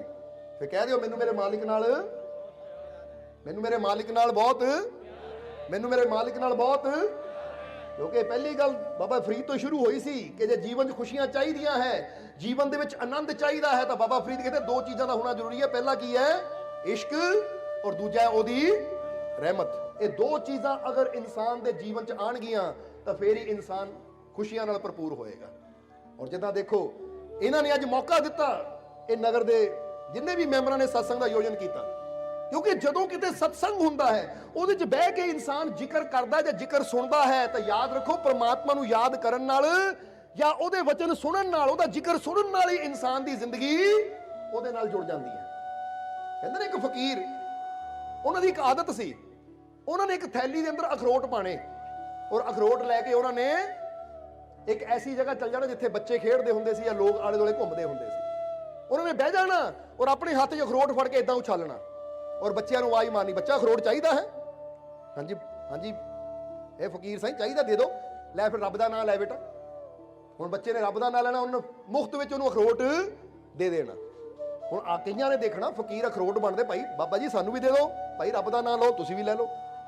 ਹੁਣ ਜਿਹਨਾਂ ਵੀ ਰੱਬ ਦਾ ਨਾਮ ਲੈਣਾ, ਉਹਨਾਂ ਨੇ ਇੱਕ ਅਖਰੋਟ ਮੁਫਤ ਵਿੱਚ ਉਹਨੂੰ ਦੇ ਦੇਣਾ। ਇੱਦਾਂ ਹੀ ਉਹਨਾਂ ਦਾ ਨਿਯਮ ਸੀ। ਇੱਕ ਦਿਨ ਕਿਸੇ ਨੇ ਪੁੱਛਿਆ ਕਿ ਮਹਾਰਾਜ ਜੀ ਤੁਸੀਂ ਕੀ ਕਰਦੇ ਹੋ? ਤੁਸੀਂ ਰੋਜ਼ ਅਖਰੋਟ ਲੈ ਕੇ ਚਲੇ ਜਾਂਦੇ ਹੋ, ਇੰਨਾ ਪੈਸਾ ਵੀ ਖਰਚਦੇ ਹੋ ਔਰ ਮੁਫਤ ਵਿੱਚ ਅਖਰੋਟ ਦਿੰਦੇ ਹੋ, ਤੁਹਾਨੂੰ ਕੀ ਮਿਲਦਾ ਹੈ? ਤਾਂ ਉਸ ਲਈ ਫਕੀਰ ਕਹਿੰਦੇ, ਹੁਣ ਜ਼ਰਾ ਸਮਝਣਾ ਕਿ ਮੈਂ ਸੁਣਿਆ ਹੈ ਉਹ ਮੇਰਾ ਰੱਬ ਇੰਨਾ ਦਿਆਲ ਹੈ ਨਾ, ਉਹ ਇੰਨਾ ਰਹਿਮਾਨ ਹੈ ਕਿ ਜਿਹੜਾ ਪ੍ਰੇਮ ਨਾਲ ਇੱਕ ਵਾਰ ਉਹਦਾ ਨਾਮ ਲੈ ਲਵੇ, ਉਹਦੀਆਂ ਝੋਲੀਆਂ ਉਹਦੀ ਰਹਿਮਤ ਨਾਲ ਭਰ ਜਾਂਦੀਆਂ। ਤੂੰ ਪੁੱਛਦਾ ਤੁਹਾਨੂੰ ਕੀ ਮਿਲਦਾ ਹੈ? ਉਹ ਦੇਖ, ਜਦੋਂ ਮੈਂ ਅਖਰੋਟ ਦਿੰਦਾ ਹੈ, ਉਹਨਾਂ ਦੀ ਜ਼ੁਬਾਨ ਤੋਂ ਨਾਮ ਨਿਕਲਦਾ ਹੈ, ਉਹਨਾਂ ਨੂੰ ਉਹਦੀਆਂ ਰਹਿਮਤਾਂ ਮਿਲਦੀਆਂ, ਤਾਂ ਮੈਨੂੰ ਆਪਣੇ ਮਹਿਬੂਬ ਦਾ ਨਾਮ ਸੁਣਨ ਨੂੰ ਮਿਲਦਾ ਹੈ। ਇਹੀ ਤਾਂ ਪਿਆਰਿਆਂ ਦੀ ਗੱਲ ਹੁੰਦੀ ਹੈ। ਕਦੀ ਤੁਹਾਡੇ ਅੰਦਰ ਇਹ ਹੋਇਆ ਕਿ ਮੈਂ ਆਪ ਵੀ ਨਾਮ ਜਪਾਂ ਤਾਂ ਆਪਣੇ ਬਾਕੀਆਂ ਸੱਜਣਾ ਮਿੱਤਰਾਂ ਨੂੰ ਵੀ ਕਹਾਂ? ਹੁਣ ਬੱਚਾ ਤੁਹਾਡੇ ਕੋਲ ਕੋਈ ਚੀਜ਼ ਮੰਗਦਾ, ਕਈ ਵਾਰ ਬੱਚੇ ਨੂੰ ਕਿਹਾ ਕਰੋ, ਬੇਟਾ 5 ਮਿੰਟ ਬਹਿ ਕੇ ਆਪਣੇ ਰੱਬ ਨੂੰ ਯਾਦ ਕਰ, ਫਿਰ ਤੈਨੂੰ ਜੋ ਮੰਗੇਗਾ ਲੈ ਕੇ ਦੇਵਾਂਗੇ। ਉਦਾਂ ਤਾਂ ਦੇਣਾ ਹੀ ਹੁੰਦਾ ਅਸੀਂ। ਚੰਗੇ ਪਾਸੇ ਲਾਓ, ਬੋਲੋ ਸਮਝਦੇ ਹੋ ਕਿ ਨਹੀਂ? ਇਹੋ ਕਰਮ ਕਰੋ ਕਿ ਸਾਡੇ ਬੱਚਿਆਂ ਧਿਆਨ ਚੰਗੇ ਪਾਸੇ ਲੱਗੇ, ਤਾਂ ਕਿ ਉਸ ਬਹਾਨੇ ਅਸੀਂ ਵੀ ਨਾਮ ਜਪੀਏ ਤਾਂ ਆਪਣੇ ਪਰਿਵਾਰ ਨੂੰ ਵੀ ਨਾਮ ਜਪਾਈਏ। ਕਿਉਂਕਿ ਗਾਵਤ ਉਧਰੇ ਸੁਣਤੇ ਉਧਰੇ ਬਿਨ ਸੇ ਪਾਪ। ਇਸ ਲਈ ਗੁਣ ਗਾਣ ਨਾਲ ਵੀ ਇਨਸਾਨ ਤਰ ਜਾਂਦਾ ਹੈ, ਤਾਂ ਗੁਣ ਸੁਣਨ ਨਾਲ ਵੀ ਇਨਸਾਨ ਤਰ ਜਾਂਦਾ ਹੈ। ਇਸ ਲਈ ਆਖਰਲੇ ਵਚਨਾਂ 'ਚ ਇਹੀ ਕਵਾਂਗੇ ਕਿ ਆਪਣੇ ਅੰਦਰ ਯਕੀਨ ਪੈਦਾ ਕਰੀਏ, ਆਪਣੇ ਅੰਦਰ ਵਿਸ਼ਵਾਸ ਪੈਦਾ ਕਰੀਏ, ਆਪਣੇ ਅੰਦਰ ਭਰੋਸਾ ਪੈਦਾ ਕਰੀਏ। ਕਿਉਂਕਿ ਜਿੱਥੇ ਪ੍ਰੇਮ ਹੈ, ਜਿੱਥੇ ਵਿਸ਼ਵਾਸ ਹੈ, ਜਿੱਥੇ ਯਕੀਨ ਹੈ, ਜਿੱਥੇ ਉਹ ਹੈ, ਉੱਥੇ ਸਭ ਕੁਝ ਹੀ ਹੈ। ਸਮਝਦੇ ਹੋ ਕਿ ਨਹੀਂ? ਇਸ ਲਈ ਖੁਸ਼ੀਆਂ ਨਾਲ ਭਰਪੂਰ ਹੋਣਾ ਚਾਹੁੰਦੇ ਹੋ ਨਾ, ਤੇ ਕਹਿ ਦਿਓ, ਮੈਨੂੰ ਮੇਰੇ ਮਾਲਿਕ ਤੇ ਪੂਰਾ, ਮੈਨੂੰ ਮੇਰੇ ਮਾਲਿਕ ਤੇ ਪੂਰਾ, ਮੈਨੂੰ ਮੇਰੇ ਮਾਲਿਕ ਤੇ ਪੂਰਾ, ਮੇਰੀਆਂ ਝੋਲੀਆਂ ਰਹਿਮਤ ਨਾਲ, ਮੇਰੀਆਂ ਝੋਲੀਆਂ ਰਹਿਮਤ ਨਾਲ, ਮੇਰੀਆਂ ਝੋਲੀਆਂ ਰਹਿਮਤ ਨਾਲ, ਮੇਰੇ ਸਾਰੇ ਦੁੱਖ ਦੂਰ, ਮੇਰੇ ਸਾਰੇ ਦੁੱਖ ਦੂਰ, ਮੇਰੇ ਸਾਰੇ ਦੁੱਖ ਦੂਰ। ਬਸ ਫਿਰ ਜਿਹੜਾ ਵਿਸ਼ਵਾਸ ਰੱਖਦਾ, ਫਿਰ ਉਹਦੇ ਦੁੱਖ ਦੂਰ ਹੋ ਵੀ ਜਾਂਦੇ ਆ। ਸਮਝਦੇ ਹੋ ਕਿ ਨਹੀਂ? ਹੁਣ ਸਤਸੰਗ ਸਮਾਪਤੀ ਤੋਂ ਬਾਅਦ ਇੱਕ ਦੱਸਦੀ, ਕਈ ਵਾਰ ਅੰਦਰ ਜੀ ਪੁੱਛਦੇ, ਮਾਲਕੋ ਤੁਸੀਂ ਠੀਕ ਹੋ? ਠੀਕ ਹੋ? ਅੱਜ ਤੁਹਾਨੂੰ ਕਿਉਂਕਿ ਕਈਆਂ ਨੂੰ ਪਤਾ, ਪੁੱਛਿਆ ਮਾਲਕੋ ਬੁਖਾਰ ਕਿੱਦਾਂ ਤੁਹਾਡਾ? ਠੀਕ ਹੈ। ਹੁਣ ਇੱਕ ਗੱਲ ਦੱਸ ਦਈਏ, ਇਹ ਜਿਹੜੇ ਦੁੱਖ ਹੈ ਨਾ, ਜਿਹੜੇ ਪ੍ਰਮਾਤਮਾ ਦਾ ਨਾਮ ਜਪਣ ਵਾਲੇ ਹੈ, ਉਹਨਾਂ ਦੇ ਲਾਗੇ ਦੁੱਖ ਨਹੀਂ ਆਉਂਦੇ। ਪਰ ਫਿਰ ਵੀ ਕਿਉਂਕਿ ਤਾਂ ਦੱਸ ਰਹੇ ਹਾਂ ਕਿ ਭੁਲੇਖਾ ਜਿਹਾ ਦੂਰ ਹੋ ਜਾਵੇ, ਇਹ ਦੁੱਖ ਆਉਂਦੇ ਨਹੀਂ ਹੈ, ਦੁੱਖ ਕੱਟੇ ਜਾਂਦੇ ਹੈ। ਸਮਝਦੇ ਹੋ ਕਿ ਨਹੀਂ? ਸਾਡਾ ਇੱਕ ਸੇਵਾਦਾਰ ਹੈ ਬਾਜਵਾ, ਬਾਜਵੇ ਦਾ ਪਤਾ ਨਾ ਤੁਹਾਨੂੰ, ਜੋ ਸਿਕਿਉਰਿਟੀ ਵਾਲਿਆਂ ਦਾ ਮੇਨ ਮੁਖੀ ਹੈ। ਪਿਛਲੇ ਦਿਨਾਂ 'ਚ, ਪਿਛਲੇ ਹਫ਼ਤੇ ਇੱਕ ਹਾਦਸਾ ਹੋਇਆ, 3-4 ਬੰਦੇ ਉਹਦੀ ਦੁਕਾਨ ਤੇ ਚਲੇ ਗਏ, ਗੋਲੀ ਮਾਰੀ ਮੂੰਹ ਤੇ, ਇੱਥੇ ਰਿਵਾਲਵਰ ਨਾਲ ਗੋਲੀ ਚਲਾਈ, ਮੂੰਹ ਤੇ ਲੱਗੀ। ਪਰ ਉੱਥੇ ਵੀ ਉਹਨੇ ਮਾਲਕਾਂ ਨੂੰ ਯਾਦ ਕੀਤਾ ਕਿ ਮਾਲਕੋ ਬਚਾ ਲਓ। ਰਹਿਮਤ ਹੋਈ। ਫਿਰ ਉਹ ਕੈਪੀਟਲ ਹਸਪੀਟਲ ਲੈ ਗਏ, ਉੱਥੋਂ ਲੁਧਿਆਣੇ ਸ਼ਿਫਟ ਕੀਤਾ ਡੀਐਮਸੀ। ਜਰਾ ਹੁਣ ਸਮਝਣਾ, ਮੂੰਹ ਤੇ ਗੋਲੀ ਲੱਗੀ ਹੋਵੇ ਤਾਂ ਇਨਸਾਨ ਦੇ ਬਚਣ ਦੇ ਕੋਈ ਚਾਂਸ ਨਹੀਂ ਹੁੰਦੇ, ਪਰ ਇਹ ਰਹਿਮਤ ਹੈ ਮਾਲਕ ਦੀ। ਕਿਉਂਕਿ ਤਾਂ ਹੀ ਦੱਸਦੇ ਆ ਕਿ ਬੇਲੀ ਬੇਲੀ ਹਰ ਕੋਈ ਆਖੇ, ਮੈਂ ਵੀ ਆਖਾਂ ਬੇਲੀ। ਉਸ ਵੇਲੇ ਦਾ ਬਸ ਮੁਰਸ਼ਦ ਬੇਲੀ ਜਦੋਂ ਚਲਸੀ ਜਾਨ। ਜਿੱਦਾਂ ਹੀ ਸੇਵਾਦਾਰ ਰਾਤ ਨੂੰ 10 ਵਜੇ ਦੀ ਘਟਨਾ ਸੀ, ਜਦੋਂ ਦੱਸਿਆ ਸਾਨੂੰ ਬੈਠੇ ਧਿਆਨ ਤੇ, ਤਾਂ ਮਾਲਕਾਂ ਨੇ ਦਿਖਾ ਦਿੱਤਾ ਕਿ ਜਾਂਦੀ ਹੋਈ ਮੌਤ ਨੂੰ ਰਸਤੇ 'ਚ ਖੜ ਕੇ ਰੋਕ ਦਿੱਤਾ ਕਿ ਚੱਲ ਇਹ ਸਾਡਾ ਜੀਵ ਹੈ, ਤੂੰ ਇਹਦੇ ਵੱਲ ਨਹੀਂ ਜਾ ਸਕਦੀ, ਪਿੱਛੇ ਨੂੰ ਮੋੜ ਦਿੱਤਾ। ਔਰ ਫਿਰ ਮਾਲਕਾਂ ਨੇ ਕਹਿ ਦਿੱਤਾ ਕਿ ਹੁਣ ਇਹਨੂੰ ਕੁਝ ਨਹੀਂ ਹੁੰਦਾ, ਲੈ ਜਾਓ। ਫਿਰ ਗਏ, ਉਹਨੂੰ ਡੀਐਮਸੀ ਲੈ ਗਏ। ਹੁਣ ਡੀਐਮਸੀ ਦੇ ਵਿੱਚ ਉਹਦਾ ਬੇਟਾ ਦੱਸ ਰਿਹਾ, ਕੱਲ ਅਸੀਂ ਜਾ ਕੇ ਮਿਲੇ ਉਹਨੂੰ, ਪਰ ਉਹਦਾ ਬੇਟਾ ਦੱਸਦਾ ਕੱਲ ਤੱਕ ਡੈਡੀ ਮੈਨੂੰ ਪਛਾਣਦਾ ਨਹੀਂ ਸੀ। ਮੈਂ ਵੀ ਕੋਲ ਖੜਾ ਹੁੰਦਾ ਸੀ, 10 ਮਿੰਟ ਦੇਖਦਾ ਸੀ, ਫਿਰ ਪੁੱਛਦਾ ਤੂੰ ਸਿਮਰਨ ਹੈ, ਕਿਉਂਕਿ ਉਹਦੇ ਬੇਟੇ ਦਾ ਨਾਮ ਸਿਮਰਨ ਹੈ। ਕਹਿੰਦੇ 10 ਮਿੰਟ ਲਾਉਂਦਾ ਸੀ ਮੈਨੂੰ ਵੀ ਪਹਿਚਾਣਨ ਨੂੰ। ਪਰ ਮਾਲਕੋ ਜਿੱਦਾਂ ਹੀ ਅੱਜ ਤੁਹਾਡੇ ਆਉਣ ਦਾ ਪਤਾ ਲੱਗਾ ਕਿ ਮਾਲਕ ਆ ਰਹੇ ਹੈ, ਡੈਡੀ ਦੀ ਹਾਲਤ ਵਿੱਚ ਸੁਧਾਰ ਆਉਣਾ ਸ਼ੁਰੂ ਹੋ ਗਿਆ। ਤਾਂ ਉਹਨੂੰ ਸਮਝਣਾ। ਤੇ ਕੱਲ ਗਏ ਉੱਥੇ ਮਿਲੇ, ਉਹ ਮੂੰਹ ਤੇ ਬੰਦੇ ਗੋਲੀ ਲੱਗੀ ਹੋਵੇ ਤਾਂ ਉਹਨਾਂ ਗੱਲਾਂ ਕੀਤੀਆਂ ਸਾਡੇ ਨਾਲ। ਔਰ ਉੱਠ ਕੇ ਕਹਿੰਦਾ ਮਾਲਕੋ ਮੱਥਾ ਟੇਕਣਾ ਮੈਨੂੰ। ਉੱਠ ਕੇ ਉਹਨਾਂ ਸਿਰ ਵੀ ਝੁਕਾਇਆ, ਫਿਰ ਆਸ਼ੀਰਵਾਦ ਦਿੱਤਾ ਸੀਗਾ। ਬਾਜਵੇ ਡਾਕਟਰ ਕੀ ਕਹਿੰਦੇ? ਕਹਿੰਦੇ ਡਾਕਟਰ ਕਹਿੰਦੇ ਹਾਲੇ ਲੱਗ ਜਾਣਾ ਟਾਈਮ। ਇਹ ਕਿਹਾ ਫਿਕਰ ਨਾ ਕਰ, ਹੁਣ ਆ ਗਏ ਹਨ, ਹੁਣ ਤੇਰੇ ਸਾਰੇ ਦੁੱਖ ਲੈ ਜਾਣੇ ਅਸੀਂ, ਤਾਂ ਤੈਨੂੰ ਜਲਦੀ ਠੀਕ ਕਰਕੇ ਦਰਬਾਰ ਤੇ ਲਿਆਣਾ। ਅੱਜ ਉਹਦੇ ਬੇਟੇ ਨੇ ਦੱਸਿਆ, ਕਹਿੰਦਾ ਡਾਕਟਰ ਹੈਰਾਨ ਹੈ, ਕੱਲ ਦੀ ਰਿਕਵਰੀ ਕਿੰਨੀ ਹੋ ਰਹੀ, ਸ਼ਾਇਦ 2 ਦਿਨਾਂ ਛੁੱਟੀ ਮਿਲ ਜਾਵੇ। ਇਹ ਰਹਿਮਤ ਹੈ ਮਾਲਕ ਦੀ। ਕਿਉਂਕਿ ਕਹਿੰਦੇ ਨਾ ਬੇਲੀ ਬੇਲੀ ਹਰ ਕੋਈ ਆਖੇ, ਮੈਂ ਵੀ ਆਖਾਂ ਬੇਲੀ। ਉਸ ਵੇਲੇ ਦਾ ਬਸ ਮੁਰਸ਼ਦ ਬੇਲੀ ਜਦੋਂ ਚਲਸੀ ਜਾਨ। ਇਸ ਕਰਕੇ ਜਿੱਥੇ ਪਿਆਰ ਹੁੰਦਾ ਨਾ ਉੱਥੇ ਦੁੱਖ ਲੈਣੇ ਪੈਂਦੇ ਆ, ਸਮਝਦੇ ਹੋ ਕਿ ਨਹੀਂ? ਤਾਂ ਹੀ ਤਾਂ ਕਹੀਦਾ ਹੈ ਕਿ ਜਿਹੜਾ ਮੁਰਸ਼ਦ ਵਾਲਾ ਹੁੰਦਾ ਨਾ ਉਹਦੀ ਤਰਫ ਕੋਈ ਦੁੱਖ ਆਉਂਦਾ ਤਾਂ ਮੁਰਸ਼ਦ ਆਪ ਅੱਗੇ ਖੜ ਜਾਂਦਾ। ਇੱਥੇ ਉੱਥੇ ਰਖਵਾਲਾ ਮੇਰਾ ਸਤਿਗੁਰ ਦੀਨ ਦਿਆਲਾ। ਇਹ ਗੱਲ ਕੋਈ ਕਹਾਣੀਆਂ ਨਹੀਂ ਹੈ, ਇਹ ਸੱਚਾਈ ਹੈ ਕਿ ਅਗਰ ਜੀਵਨ 'ਚ ਖੁਸ਼ੀਆਂ ਚਾਹੀਦੀਆਂ ਹੈ, ਜੇ ਜੀਵਨ 'ਚ ਦੁੱਖਾਂ ਤੋਂ ਬਚਣਾ ਹੈ, ਤਾਂ ਫਿਰ ਕੋਈ ਐਸਾ ਸਾਥੀ ਚਾਹੀਦਾ ਹੈ ਜੋ ਸਾਨੂੰ ਹਰ ਮੁਸ਼ਕਿਲ 'ਚ ਬਚਾਉਣ ਵਾਸਤੇ ਸਾਡੇ ਨਾਲ ਖੜਾ ਹੋਵੇ। ਪਰ ਅੰਦਰ ਵਿਸ਼ਵਾਸ ਵੀ ਚਾਹੀਦਾ ਹੈ, ਅੰਦਰ ਯਕੀਨ ਵੀ ਚਾਹੀਦਾ ਹੈ। ਕਿਉਂਕਿ ਕੱਲ ਹੀ ਉਹਨੂੰ ਕਿਹਾ ਸੀ ਕਿ ਡਾਕਟਰ ਜੋ ਮਰਜ਼ੀ ਕਹਿਣ, ਪਰ ਹੁਣ ਆ ਗਏ ਆ, ਤੇਰਾ ਦੁੱਖ ਲੈ ਚੱਲੇ ਆ ਨਾਲ, ਹੁਣ ਜਲਦੀ ਠੀਕ ਹੋ ਕੇ ਤੂੰ ਦਰਬਾਰ ਤੇ ਆਏਗਾ। ਔਰ ਦੇਖੋ ਮਾਲਕ ਦੀ ਕਿਰਪਾ 2-4 ਦਿਨਾਂ 'ਚ ਦਰਬਾਰ ਤੇ ਪਹੁੰਚੇਗਾ ਵੀ ਉਹ। ਕਿਉਂਕਿ ਉਹਦੀ ਰਹਿਮਤ ਹੁੰਦੀ ਹੈ ਤਾਂ ਬੜੇ ਬੜੇ ਸੰਕਟ, ਬੜੀਆਂ ਬੜੀਆਂ ਤਕਲੀਫਾਂ ਵੀ ਟਲ ਜਾਂਦੀਆਂ ਹੈ। ਇੱਥੇ ਬੜੇ ਮਾਲਕਾਂ ਦੇ ਕਿੱਸਾ ਯਾਦ ਆ ਗਿਆ। ਫਿਰ ਸਤਸੰਗ ਦੀ ਸਮਾਪਤੀ ਕਰਾਂਗੇ ਕਿ ਅੰਬ ਦਰਬਾਰ ਜਿੱਥੇ ਹੈ, ਅੰਬ ਦਰਬਾਰ ਜਾਣਦੇ ਹੋ ਨਾ ਤੁਸੀਂ, ਹਿਮਾਚਲ ਵਿੱਚ ਦਰਬਾਰ ਹੈ ਮਾਲਕਾਂ ਦਾ ਅੰਬ। ਉਹ ਅੰਬ ਦਰਬਾਰ ਜਿਨ੍ਹਾਂ ਦੀ ਜ਼ਮੀਨ 'ਚ ਉਹਨਾਂ ਨੇ ਬਣਾਇਆ ਹੈ, ਉਹਦਾ ਨਾਮ ਸੀ ਠਾਕੁਰ ਮਲਕੀਤ ਸਿੰਘ। ਹੁਣ ਠਾਕੁਰ ਮਲਕੀਤ ਦਰਬਾਰ ਤੇ ਰਹਿ ਕੇ ਸੇਵਾ ਕਰਦਾ ਹੁੰਦਾ ਸੀ। ਪਰ ਇੱਕ ਵਾਰ ਐਸਾ ਟਾਈਮ ਆਇਆ ਕਿ ਠਾਕੁਰ ਮਲਕੀਤ ਨੂੰ ਬੜਾ ਬੁਖਾਰ ਹੋ ਗਿਆ, ਸਿਹਤ ਬੜੀ ਖਰਾਬ ਹੋ ਗਈ। 15 ਦਿਨ ਹੋ ਗਏ, ਇੰਨੀ ਸਿਹਤ ਖਰਾਬ ਹੋ ਗਈ ਕਿ ਬਿਸਤਰ ਤੋਂ ਵੀ ਉੱਠ ਨਾ ਪਾਵੇ, ਬਿਸਤਰ ਤੋਂ ਵੀ ਉੱਠ ਨਾ ਪਾਵੇ। ਤਾਂ ਉਹਦਾ ਨਾਲ ਹੀ ਬੜਾ ਭਰਾ ਹੈ, ਉਹਦੇ ਘਰ ਦੇ ਨਾਲ ਹੀ ਰਹਿੰਦਾ ਸੀ, ਉਹ ਦਰਬਾਰ ਤੇ ਨਹੀਂ ਆਉਂਦਾ ਸੀ। ਜਦੋਂ 15 ਦਿਨ ਹੋ ਗਏ ਬਿਮਾਰ ਨੂੰ ਪਏ ਨੂੰ, ਤਾਂ ਇੱਕ ਦਿਨ ਉਹ ਕੋਲ ਹੀ ਬੈਠਾ ਹੈ, ਕੋਲ ਬੈਠਾ ਗੱਲ ਕਰ ਰਿਹਾ ਕਿ ਠਾਕੁਰ ਮਲਕੀਤ, ਉਦਾਂ ਤੂੰ ਕੰਟੀਆਂ ਵਾਲੇ ਮਾਲਕਾਂ ਦੇ ਬੜਾ ਰਹਿੰਦਾ ਆ, ਹੁਣ 15 ਦਿਨ ਹੋ ਗਏ ਤੈਨੂੰ ਬਿਮਾਰ ਹੋਏ ਨੂੰ, ਆਏ ਤਾਂ ਹੈ ਨਹੀਂ ਤੇਰੀ ਖਬਰ ਲੈਣ, ਆਏ ਤਾਂ ਹੈ ਨਹੀਂ ਤੈਨੂੰ ਮਿਲਣ, ਉਦਾਂ ਤੂੰ ਬੜਾ ਮਾਲਕ ਮਾਲਕ ਕਰਦਾ ਰਹਿੰਦਾ ਹੈ। ਹਾਲੇ 5 ਮਿੰਟ ਹੋਏ ਆ ਗੱਲ ਕਰਦਿਆਂ ਨੂੰ। ਉਸ ਵੇਲੇ ਮਾਲਕ ਫਗਵਾੜੇ ਦਾ ਇੱਕ ਜੀਵ ਸੀ ਕਾਰੀ, ਉਹਦੇ ਨਾਲ ਹੀ ਮੋਟਰਸਾਈਕਲ ਦੇ ਮਾਲਕ ਉੱਥੇ ਪਹੁੰਚ ਗਏ। ਜਾ ਕੇ ਉਤਰ ਕੇ ਮਾਲਕ ਸਿੱਧਾ ਹੀ ਅੰਦਰ ਗਏ, ਉਹ ਹਾਲੇ ਵੀ ਉੱਥੇ ਬੈਠਾ ਬੜਾ ਭਰਾ। ਤਾਂ ਜਦੋਂ ਠਾਕੁਰ ਨੇ ਦੇਖਿਆ ਹੱਥ ਜੋੜੇ, ਤਾਂ ਮਾਲਕ ਕਹਿੰਦੇ ਮਲਕੀਤ ਅਸੀਂ ਸੋਚਿਆ ਜਾਏ ਹੀ ਨਹੀਂ, ਤਾਂ ਲੋਕਾਂ ਨੇ ਕਹਿਣਾ ਉਦਾਂ ਮਾਲਕ ਮਾਲਕ ਕਰਦਾ, ਖਬਰ ਲੈਣ ਤਾਂ ਤੇਰੀ ਆਏ ਨਹੀਂ, ਉਹ ਲੈ ਆ ਗਏ ਅਸੀਂ। ਔਰ ਜੋ ਫਕੀਰਾਂ ਨੇ ਆ ਕੇ ਕਰਨਾ ਨਾ, ਉਹ ਰਿਸ਼ਤੇਦਾਰ ਨਹੀਂ ਕਰ ਸਕਦੇ। ਰਿਸ਼ਤੇਦਾਰ ਆਣਗੇ, ਖਬਰ ਲੈ ਕੇ ਚਲੇ ਜਾਣਗੇ। ਕੋਈ ਫਰੂਟ ਦੇ ਜਾਏਗਾ, ਕੋਈ ਫਲ ਦੇ ਜਾਏਗਾ, ਕੋਈ ਕੁਛ ਦੇ ਜਾਏਗਾ ਕਿ ਲੈ ਭਾਈ ਬਿਮਾਰ ਨੂੰ ਖਿਲਾ ਦਿਓ, ਹਾਲ ਚਾਲ ਪੁੱਛ ਕੇ ਚਲੇ ਜਾਣਗੇ। ਪਰ ਜਦੋਂ ਫਕੀਰ ਆਉਂਦੇ ਐ, ਉਹਨਾਂ ਦਾ ਆਣਾ ਕੋਈ ਰਿਸ਼ਤੇਦਾਰੀ ਵਾਲਾ ਆਣਾ ਨਹੀਂ ਹੁੰਦਾ। ਜੇ ਅਸੀਂ ਆਏ ਆ ਨਾ ਕਹਿ ਕੇ ਮਾਲਕਾਂ ਦੇ ਸਿਰ ਤੇ ਹੱਥ ਰੱਖਿਆ, ਹੱਥ ਰੱਖਣ ਤੋਂ ਬਾਅਦ ਫਿਰ ਮਾਲਕ ਕਹਿਣ ਲੱਗੇ ਲੈ ਠਾਕੁਰ 15 ਦਿਨ ਹੋ ਗਏ ਤੈਨੂੰ, ਤੂੰ ਬਿਸਤਰ ਤੋਂ ਨਹੀਂ ਉੱਠਿਆ, ਹੁਣ ਤੂੰ ਉੱਠ ਕੇ ਸਾਰੇ ਕੰਮ ਕਰੂੰਗਾ। ਹੁਣ ਅਸੀਂ ਚਲੀਏ। ਕਹਿੰਦੇ ਠਾਕੁਰ ਤਾਂ ਸ਼ਾਮ ਤੱਕ ਠੀਕ ਹੋ ਗਿਆ, ਪਰ ਮਾਲਕਾਂ ਨੂੰ ਆਂਦੇ ਨੂੰ ਬੁਖਾਰ ਹੋ ਗਿਆ ਦਰਬਾਰ ਤੇ। ਕਿਉਂਕਿ ਇਹ ਹੁੰਦਾ ਆਪਣੇ ਪਿਆਰਿਆਂ ਦਾ ਦੁੱਖ ਲੈਣਾ। ਇਹ ਤਾਂ ਦੁਨੀਆ ਤੇ ਕੋਈ ਦੁੱਖ ਹੈ ਲੈਂਦਾ? ਦੁੱਖ ਦੇਣਾ ਤਾਂ ਹਰ ਕੋਈ ਜਾਣਦਾ, ਪਰ ਦੁੱਖ ਲੈਣਾ ਤਾਂ ਉਹਦੇ ਪਿਆਰੇ ਹੀ ਜਾਣਦੇ ਆ। ਦਿੱਤੀਆਂ ਕਿ ਨਹੀਂ ਗੁਰੂਆਂ ਨੇ ਦੂਜਿਆਂ ਦੀ ਖਾਤਰ ਕੁਰਬਾਨੀਆਂ? ਬੋਲੋ ਸਮਝਦੇ ਹੋ ਕਿ ਸ਼੍ਰੀ ਗੁਰੂ ਤੇਗ ਬਹਾਦਰ ਜੀ ਨੇ ਕੁਰਬਾਨੀ ਦਿੱਤੀ ਕਿਹਦੀ ਖਾਤਰ? ਜਰਾ ਸੋਚ ਕੇ ਦੇਖੋ। ਇਹੀ ਤਾਂ ਗੁਰੂ ਰਹਿਬਰ ਰੱਬ ਦੇ ਪਿਆਰਿਆਂ ਦਾ ਕਰਮ ਹੁੰਦਾ ਹੈ। ਉਹ ਹਮੇਸ਼ਾ ਦੂਜਿਆਂ ਦੇ ਜੀਵਨ 'ਚ ਖੁਸ਼ੀਆਂ ਭਰਨ ਦੀ ਖਾਤਰ, ਦੂਜਿਆਂ ਦੇ ਜੀਵਨ 'ਚ ਰੰਗ ਭਰਨ ਦੀ ਖਾਤਰ ਬੜੇ ਬੜੇ ਦੁੱਖ ਝੱਲਣ ਨੂੰ ਉਹ ਤਿਆਰ ਹੋ ਜਾਂਦੇ ਆ। ਇਸ ਲਈ ਜੇ ਤੁਹਾਡੇ ਜੀਵਨ 'ਚ ਵੀ ਕੋਈ ਦੁੱਖ ਹੈ, ਤੁਹਾਡੇ ਜੀਵਨ 'ਚ ਵੀ ਕੋਈ ਚਿੰਤਾ ਹੈ, ਕੋਈ ਟੈਨਸ਼ਨ ਹੈ, ਪਰੇਸ਼ਾਨੀ ਹੈ, ਤਾਂ ਫਿਕਰ ਕਰਨ ਦੀ ਲੋੜ ਨਹੀਂ। ਬਸ ਵਿਸ਼ਵਾਸ ਦੀ ਜ਼ਰੂਰਤ ਹੈ। ਜਿੱਦਾਂ ਦੱਸਿਆ ਕਿ ਜਦੋਂ ਵਿਸ਼ਵਾਸ ਨਾਲ ਇਨਸਾਨ ਦਾਤੇ ਦੇ ਘਰ ਤੱਕ ਪਹੁੰਚ ਜਾਂਦਾ ਨਾ, ਤਾਂ ਦਾਤਾਂ ਦੀ ਕਮੀ ਉਹਨੂੰ ਰਹਿੰਦੀ ਨਹੀਂ ਹੈ। ਤੇ ਜੇ ਮੰਗਤਿਆਂ ਦੇ ਕੋਲ ਹੀ ਬੰਦਾ ਘੁੰਮੀ ਜਾਵੇ, ਮੰਗਤਿਆਂ ਦੇ ਪਿੱਛੇ ਹੀ ਬੰਦਾ ਦੌੜਾ ਫਿਰਦਾ ਰਵੇ, ਤਾਂ ਜਿਹੜਾ ਆਪ ਮੰਗਤਾ ਹੈ ਉਹਨਾਂ ਦੂਜੇ ਨੂੰ ਕੀ ਦੇਣਾ ਹੈ? ਮੰਗਤਿਆਂ ਕੋਲੋਂ ਮੰਗਣ ਵਾਲਾ ਰਹਿੰਦਾ ਹਮੇਸ਼ਾ ਖਾਲੀ, ਉਹ ਕੀ ਦੇਵੇ? ਦਾਤ ਮੁਹੰਮਦ ਜਿਹੜਾ ਆਪ ਸਵਾਲੀ, ਦਾਤਾ ਤਾਂ ਦਾਤਾ ਹੀ ਦੇ ਸਕਦਾ ਹੈ, ਸਵਾਲੀ ਮੰਗਤੇ ਦਾਤਾ ਨਹੀਂ ਦੇ ਸਕਦੇ। ਇਸ ਲਈ ਆਪਣੇ ਮਾਲਿਕ ਤੇ ਵਿਸ਼ਵਾਸ ਰੱਖੋ। ਮਾਲਿਕ ਯਾਨੀ ਉਹ ਪ੍ਰਮਾਤਮਾ, ਉਹ ਪ੍ਰਭੂ, ਉਹ ਵਾਹਿਗੁਰੂ। ਨਾਮ ਉਹਦੇ ਅਨੇਕਾਂ ਹੀ ਹੈ, ਪਰ ਇਸ਼ਾਰਾ ਉਹਦੀ ਤਰਫ ਹੈ ਕਿ ਆਪਣੇ ਮਾਲਿਕ ਤੇ ਵਿਸ਼ਵਾਸ ਰੱਖੀਏ, ਯਕੀਨ ਰੱਖੀਏ ਕਿ ਮੇਰਾ ਮਾਲਿਕ ਮੇਰੇ ਜੇ ਉਹਨੂੰ ਨਾਲ ਮਹਿਸੂਸ ਕਰੋਗੇ, ਤੁਹਾਡੀ ਤਰਫ ਕੋਈ ਦੁੱਖ ਆਂਦਾ ਵੀ ਹੈ ਨਾ, ਉਹ ਦੁੱਖ ਨੂੰ ਆਪਣੇ ਬੱਚੇ ਨੂੰ ਇਦਾਂ, ਜਿੱਦਾਂ ਕਦੀ ਬਾਪ ਦੇਖਦਾ ਨਾ ਸਾਹਮਣੇ ਕੋਈ ਤਕਲੀਫ ਦੇਣ ਵਾਲੀ ਚੀਜ਼, ਆਪਣੇ ਬੱਚੇ ਨੂੰ ਗੋਚ ਚੱਕ ਲੈਂਦਾ ਹੈ ਕਿ ਮੇਰੇ ਬੱਚੇ ਨੂੰ ਕੋਈ ਤਕਲੀਫ ਨਾ ਆਵੇ। ਇਦਾਂ ਹੀ ਉਹ ਵੀ ਸੰਭਾਲ ਕਰਦਾ ਹੈ। ਤਾਂ ਹੀ ਤਾਂ ਕਹਿੰਦੇ ਹੈ, ਤੂੰ ਕਾਹੇ ਡੋਲੇ ਪ੍ਰਾਣੀਆਂ ਤੁਧ ਰਾਖੇਗਾ ਸਿਰਜਣਹਾਰ, ਜਿਨ ਪੈਦਾਇਸ਼ ਤੂੰ ਕੀਆ ਸੋਈ ਦੇ ਆਧਾਰ।